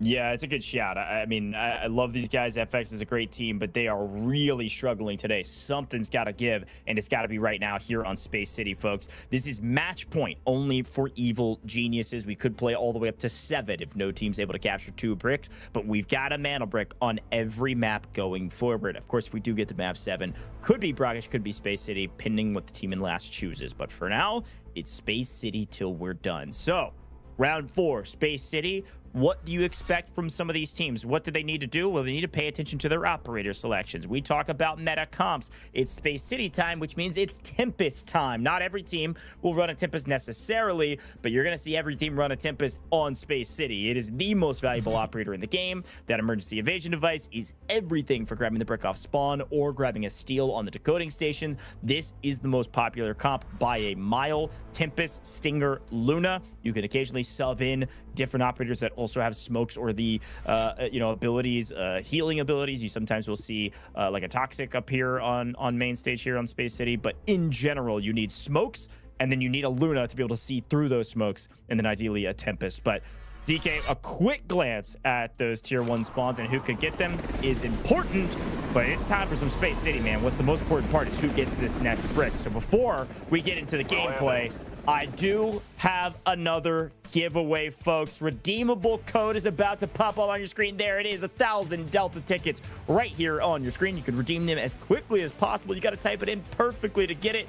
Only 15 redemptions. Go get your 1,000 Delta tickets. 15 of you going to be the lucky 15 with the fastest fingers out here watching America's region. Type it in as fast as humanly possible.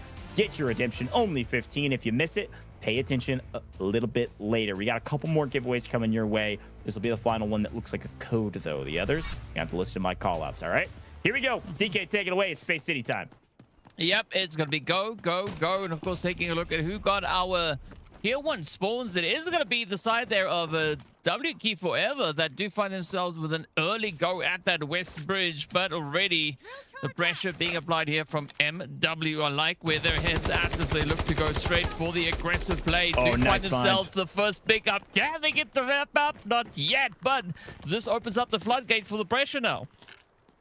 Really well done from MW. It is the most dangerous spawn in Space City. This Westgate spawn is brutal, and they weren't quite able to sneak through the smoke in time. So losing 1 means W Key Forever is down bad right now. Either do you stick around and try to win a 2v3 so you get your buddy back, or do you leave and try to play 2v3 for the rest of the game, essentially. I think stay. I think you stay and fight. You hold MW, make them push to you, play a little bit slow. Quick look at operators. We do see that everybody's running a Tempest. Yes, WK Forever also running a Tempest. Unfortunately, the player that went down was their Tempest player. Well, WK Forever not going to be backing off of it just yet, or there might be the Tempest down. Oh, look They're at going that. to try and apply the pressure. Yeah, in the meanwhile, EG, though, get their hands on the brick, and off they go to the decode. Every time EG is in the lobby, they are usually the first team onto that mantle brick. Evil Geniuses go quick. Quick look at the operators and, of course, what they're bringing in. You can only buy gold once. You see MW, you see FaZe, and Evil Geniuses all burn it here right now. They want to make sure they have an advantage to kick things off. Evil Geniuses, sometimes you see a team that already have a brick play slow in map 4. Not the case. Evil Geniuses want to close it out right here, right now. They've got Tempest, and they've got full golds. They're ready to win, and so far, they're doing just that. They've got the brick. They've started the decode. And I think for the big Delta Force esports fans out there, the old heads in particular, there used to be a notification that said, hey, a team on match point is decoding. No longer, folks. If teams elect to not contest this, Evil Genius will close out this match and we'll be done in 4. Here comes the engagement, though. Ooh. Quick hit, though, coming through onto the side there of Buldora. WK Forever, though, bringing a lot of that pressure in. Still quite a bit of a contentious angle being held over onto West Gate. But as you've seen, the rest of the lobby not really being too concerned with what's happening over on this far side. It does open up the angles for both teams, though, to try and lock it in. But WK Forever, though, they could maybe find themselves in quite a bit of a setup, especially pushing up towards the ramp, right? Where the Evil Geniuses did get the decoding underway. But a pretty good defense, though, coming through from WK Forever, right? Kind of just keeping MW from pushing in onto them. It might change very soon as they are going to look to gain entry here. Yeah, I mean, they really can't push for this brick until they deal with MW, though. They're actually stuck right now.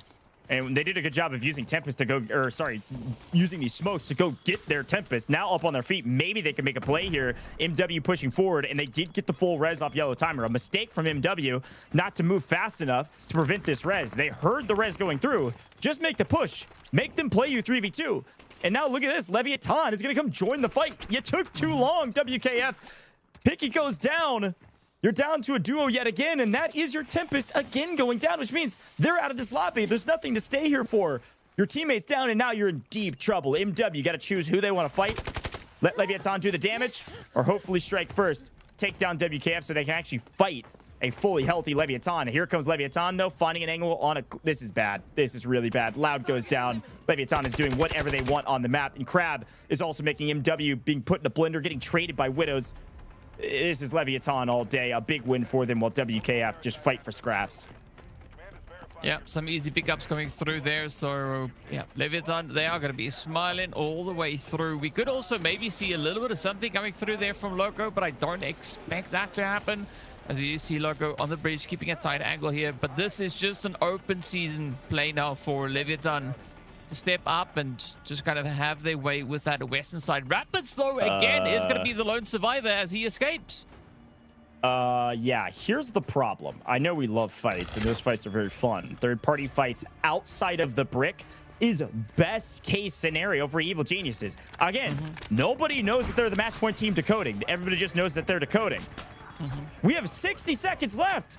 Leviathan's being shot by FaZe. Everybody's chalking each other on the way to the brick. And what is left is Evil Geniuses with the free second brick, and an Evil Geniuses win if somebody doesn't do something about it. The only team that's even close now is FaZe, who's not in a fight. FaZe has got to be the heroes of match 4.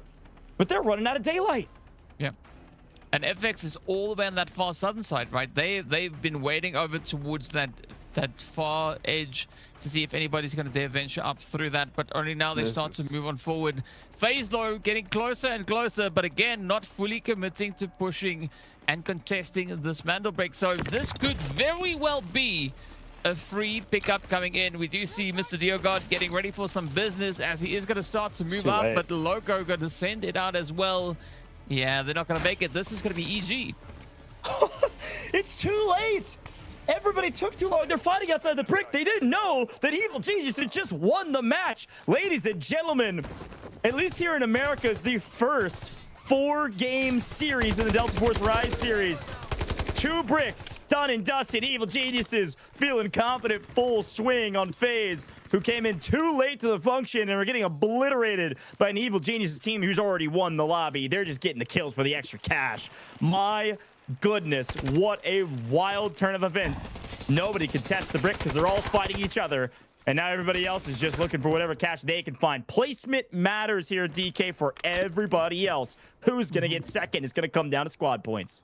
Yep, and this is your time to double down, right? So if FX want to do a little bit of some over here, if they need to step it up, they need to get involved in the fights, because pretty soon there's not going to be a lot of opposition left for them to contest against. Baldora, though, going to be falling to the wayside there, as we do see MW getting swept up and put away. Down to the final 4 we go. And yeah, again, FX, I think this was the missed opportunity for them, especially in this round, right? Just focusing so heavily on that far southern side. They missed all the fights. I can't, I got to stop bringing up kills on when he's not even playing. But they are perfect. They have 30 points. They have won every match they've played. And he had such an iconic quote that we have quoting because it's so dang important. And it keeps rearing its ugly head in these matches. You've got to take the game into your own hands. WKF getting cut down here. Evil Genius is just having their way with the map. You can't rely on the other teams to play the map for you. You can't rely on the other teams to stop the brick. You've got to go do it yourself. And nobody did that in this one. Everybody was hoping somebody else would do the dirty work for them. They were fighting outside. Evil Geniuses wiped WKF. Just using their player advantage and their confidence to know that they get to dictate the results of the final day of week 2. Good grief. I mean, some good players coming through here, but of course, you know, on the topic of free decodes, that's exactly what happened with SSG yesterday as well on their first Mantle Brick, right? They got a free decode because everybody else was focusing on each other. No one being all too concerned with what was happening with that Mantle Brick. So I would really hope to see that we have a bit of a focus shift coming through from the teams really looking to place a lot more importance on these Mantle Bricks, because as we know, it's what wraps up the day quick and fast. And talking about wrap-ups, Sosho getting hit with a nasty one there. Yeah, he had a really good angle actually on Muo, but Articuno made a strong play over the top side. They weren't expecting him on here. And because he had this angle, was just able to rain, yes, covering fire for his team. Muo's back on his feet after popping Tempest-ult, but now all 3 up. And LEVIATAN down to a solo as well. Evil Geniuses may wipe this entire lobby after getting their second brick. I mean, this is the most one-sided match we've seen thus far, regardless of who's been in it. LEVIATAN looking for their kill points, though. These are all important. And unfortunately, an overpeak. Marino striking while the iron's hot and finding a nice kill. They're first, by the way. FX finally getting some points on the board. I don't know if it's going to be enough to take down any of the other teams in the lobby. You can see total score on the left. There's still 4 points behind MW. I think at the end of the day, it all comes down to the kind of tactic that the teams move in here with, right?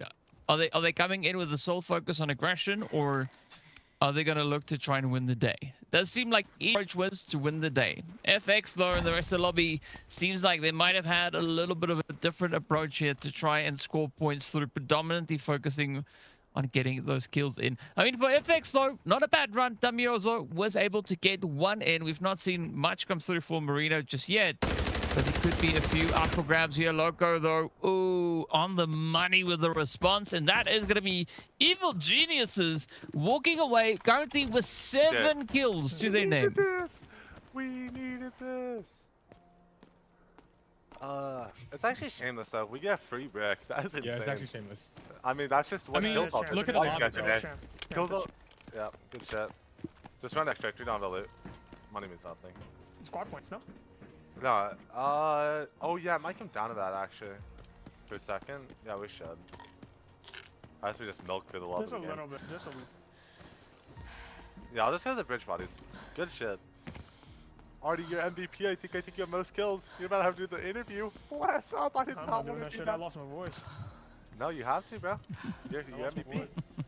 We're sending Mumu then. Mumu's the PR. No, we're sending Loco, bro. No. No. I have social anxiety. I don't, but I'll pretend. Shit. And free brick, but I don't want to. please don't make me. Can we just go extract? Yeah, I'll just come. I don't even know where the bodies are.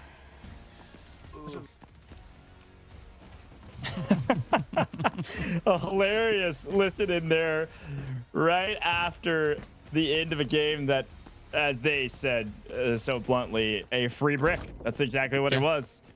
And they were just laughing and talking. They did bring up an interesting point while we have a second, folks.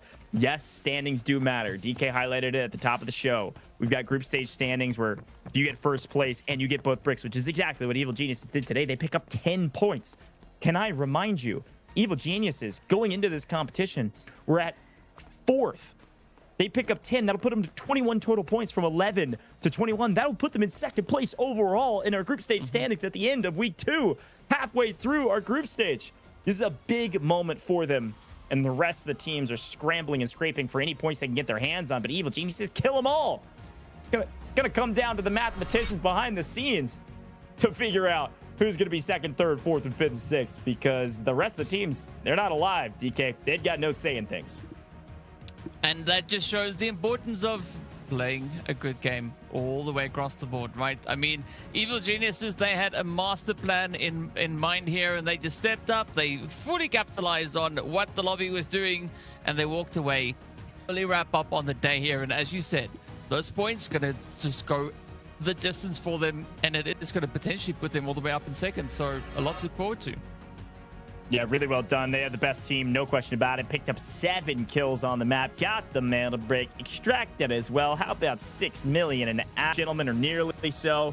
Really well done. They talked about squad points mattering, and yes, they do. We'll talk a little bit more about that when we see our group stage leaderboards, but in general, when you double brick like this, especially when you go perfect in a match, the first time we've seen a team actually go perfect, they pick up the mantle brick in 2 and then round 4, and we're done already. This is big for them, because it also prevents the other teams from picking up any extra points. Nobody else picks up a mantle brick point for their group stage rankings. This is the most dominant performance we've seen thus far, and it's at the back of a guy like this, Articuno, making great calls, great plays, finding nice flanks, finding high ground positions on some interesting fights, but also just making the call. Let's get to the brick and immediately plant it. Let's go all gold on round 4. Let's go for the win, and they secure it. Most damage, most kills, and a lot more between Evil Geniuses. Loco there as well. Socio Legend did what he could, finding some nice flanks, but the problem with their flanks and the third-party fights they were taking, DK Leviathan was wiping teams outside of the brick, because that's who they're running into first. Yeah, I mean, a good return on investment coming through from the teams that heavily played and relied on the gold here, but as you know, at the end of the day, it can only go so far. And yeah, I think Leviathan, they played a phenomenal position coming in and applying quite a bit of that pressure as we saw early on. But at the end of the day, it is going to be who is sitting right here, right? Our top asset owners on this one and walking away with a decent chunk of change as it amounts up to just over 5 million, I would say, based on the numbers, without trying to do all too much math just yet. But hey, overall, Articuno is going to be the MVP of this particular round, picking up those 5 kills and of course 1.8 in acids, as well as almost hitting 800 damage to back that up. Yeah, really well done from Articuno. I thought he did a great job in team fights, but again, this map was just free for them. Once they got the brick, there's something about playing with confidence that changes everything. They don't really care if they die. I mean, they want the extra cash. It's $50 per kill, so might as well go get it. He picked up $250 in that round alone with his 5 kills, so a big shout out to Articuno. But sometimes just playing with confidence, and playing like there's nothing to lose, because for them there wasn't, allowed them just full swing on a couple teams like FaZe after they got the brick. They picked up so many more kills on the map to really add insult to injury for their win. So a big shout out to Evil Geniuses. They dominate today. Most dominant performance yet. Back of a guy like Articuno, Muamuo, and of course, Loco. So a great job. Now, folks, before we head to hopefully an interview here shortly, and before we wrap up, it is time for our final giveaway. This is your chance to win 3,000 Delta tickets, folks. Get your Delta tickets right now.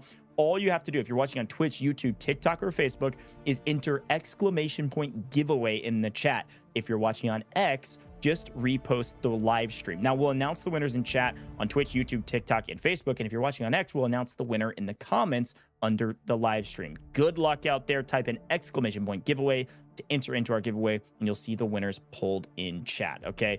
Big chance to win 3,000 Delta tickets wherever you are watching all over the place here with Delta Force. It's been a ton of fun to watch some fantastic action and the fastest match we've seen in group stages yet, DK. I'm pumped to hear what Evil Geniuses have to say in just a moment.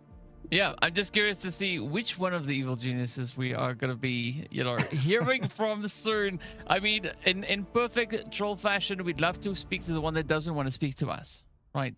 That's just kind of, that's the way it goes. Like, oh, you don't want to speak? No, well, we'll ask you all the difficult questions, right? But I think overall, Evil Geniuses, they were presented with a great opportunity, right? I mean, was this handed to them? No, because they still played a very strategic position, right? They kind of still got themselves into the places where they needed to be to try and drive that one home. And, it happened to be the quickest match that we've had so far, but I think this is definitely a big learning opportunity for the rest of the teams is focus. You need to focus. Those little things that you can pick up, they're worth quite a lot. Yeah, definitely. Well, a dominant performance from Evil Geniuses means we got to talk to the man, the myth, the legend, Loco, joining us here in the booth for a quick interview. And I know he didn't want to be here, but we got to bring him in because this guy is deadly on the map. Loco, first of all, congratulations, my friend. Sorry we had to force you in here, but I got a couple questions for you because how the heck does it feel to go perfect, man? A 4-round win, a free brick. What was going through you guys' heads as you finished up round 4 and we're like, oh, I guess we won? I'm gonna be honest, we really weren't expecting it to be that easy. No one contested the brick. We just got insanely lucky. I mean, that was just very lucky. Yeah, a quick follow-up for you, Loco. I think this is the question that a lot of folks want to hear asked, so I've got to ask it now. Yesterday, we saw Spacestation Gaming go perfect and win, and we asked Killzall. DK had a great question. We asked him, who does he actually fear on the map? And he said you. He said, Loco, that guy's crazy. What do you think? Is there a rivalry there? Do you just have that gunny? Do you have his number? What else said that, and do you have a response? I didn't know that he said that at all. I mean, me and Killzall have always just had a little bit of fun and trash talk and stuff, but I had no idea he said that. I mean, I think if there's one team that's better than us, it's SSG in my opinion. I think they're the only team that's on par. Fair enough. Well, it does seem like you guys are definitely bringing in the heat and trying to make the competition quite challenging for them. And yeah, realistically looking at where you are, it does look to be pretty close. But what would you say is your overall approach when you come into the day, like today, for instance, right? Stepping into the match, is your focus on trying to get the mantle bricks as quickly as possible, or are you trying to play a little bit more of a strategic approach? I think as a team, we always try to contest the mantle brick no matter what. I think that we changed our playstyle coming into this, and it worked out for us. We try to play a little bit slower in game 1. And it worked out for us. We do try to fight for bricks always, though. Yeah, I mean, we can tell. You got to the brick first, you started the decode, and then nobody contested you. Now, what you probably didn't see is there was a bunch of fights happening off brick, and so everybody got into a quagmire before they got to you. But Loco, talk to me about your roster, man. This is a really fun roster for me. I've been casting over a lot of you guys for a while, and it kind of came together as we prepare for the Delta Force Rise series. And then you looked around at each other and were like, wait, we're really freaking good. How did the team link up? How do you guys know each other? What was the final roster decisions? Regarding the roster, me and Articuno were with a different teammate for a long time, but he didn't end up being able to play. So we were really a last-minute roster coming to Mumu, in recent tournament settings. I think that we all, but regarding that, me and Articuno have been friends for a long time, and Articuno's been friends with Mumu, so it kind of just all clicked together pretty well. Oh, interesting to hear that things are going quite well. So for my final question to you, the question is going to be, right, if you could come in with any specific loadout, locked into one thing, and let's say everybody had to play with that at least round, right? What loadout would you say weapon-wise? I've been really enjoying the QJB. I think that gun's really fun, and I think that's what I'd go for. I love it. Loco, congratulations again, man. Thanks for joining us in the booth. I want to give you the floor, though. You've got a fantastic organization that you're being backed by that has a long history in esports, Evil Geniuses. The floor is yours. What do you want to say to your org, your fans, your haters? What do you got? I just want to say I really appreciate EG for giving us this opportunity. And I wanted to also shout out Grimmy. He's been encouraging us and very supportive to us for a very long time. I really appreciate him. And then regarding the haters, I don't think I really have any. I think I'm just pretty chill with everybody. I love it, man. Evil Geniuses, Grimmy, the GOAT. Yeah, okay, there you go. You got one hater you want to shout out, man. Congratulations again. Seriously, this is a big moment for you guys. You should move into second place overall in the group stage standings, and I'm sure we'll see very much more from you guys next week. So cheers, and good luck out there. Yeah, I appreciate it. Thank you. All right, cheers. That's Loco, Evil Geniuses. DK, I'm sorry I stole your question about Killzall, but it was nagging on the back of my brain because that guy is good, man. Loco is scary, and if Killzall is afraid of him, then I think everybody else should be as well. Evil Geniuses dominate today. Yeah, I mean, it tells you a lot about what they bring to the table here. And of course, it is going to be 30 squad points able to secure. And I mean, this is a very, very decent performance from them, right? I mean, it's, as you said, right? Perfect. Not much that we can really say that would change anything from what we've seen happen so far. But looking at the other teams, right, I also want to give just a bit of a shout out to the teams that have tried to apply the pressure here today, right? They really tried to bring everything that they could find, but of course it was difficult to go up against Articuno and the rest of the team, as Articuno is going to be our match MVP again. No surprise on that.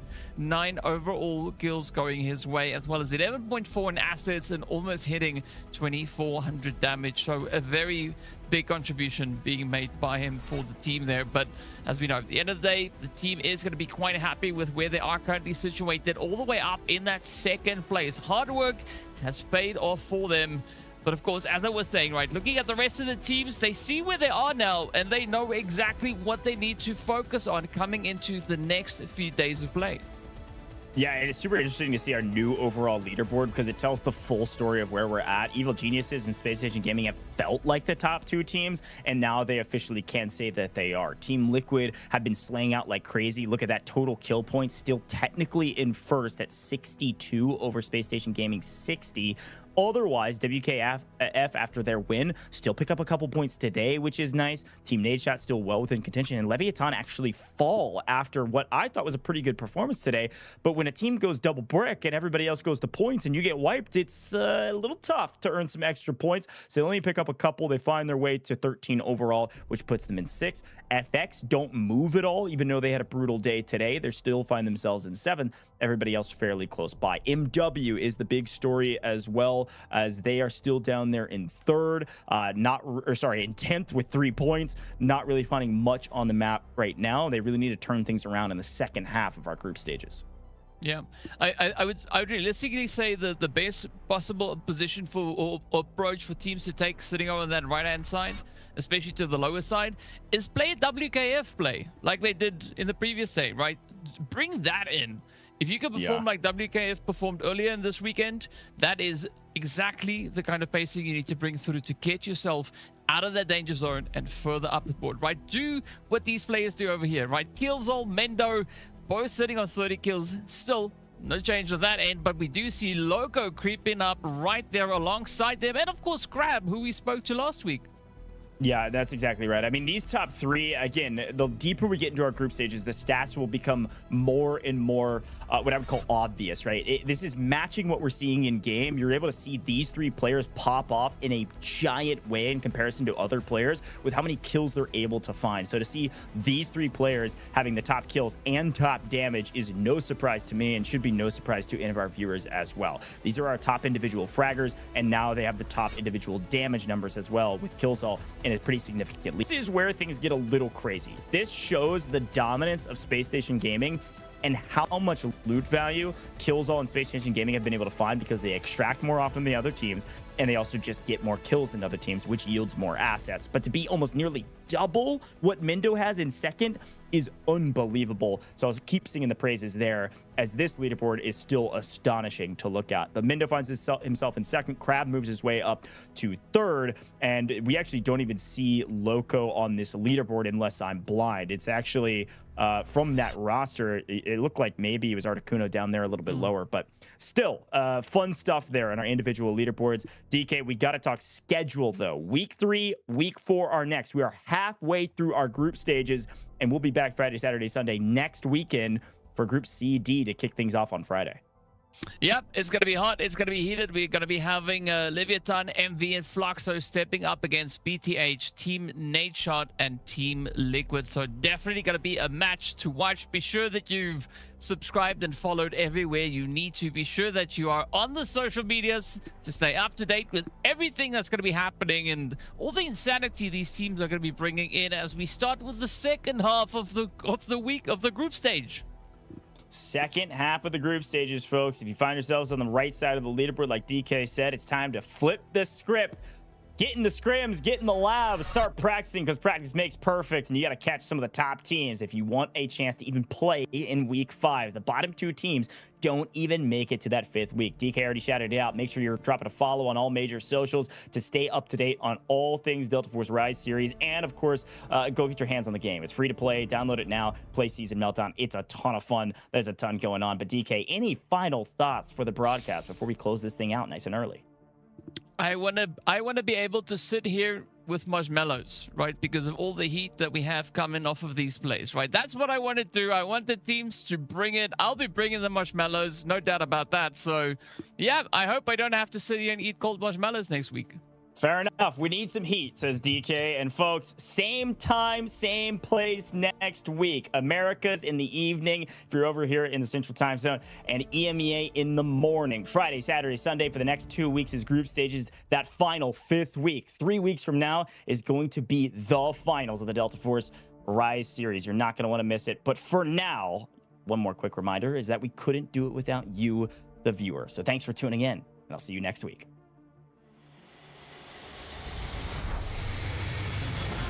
Two members, now the odds are in their favor, 2v1. Everything getting spammed away, and MT getting a little solo. Hang on a second, NL. Look at that, it's an absolute sweat. This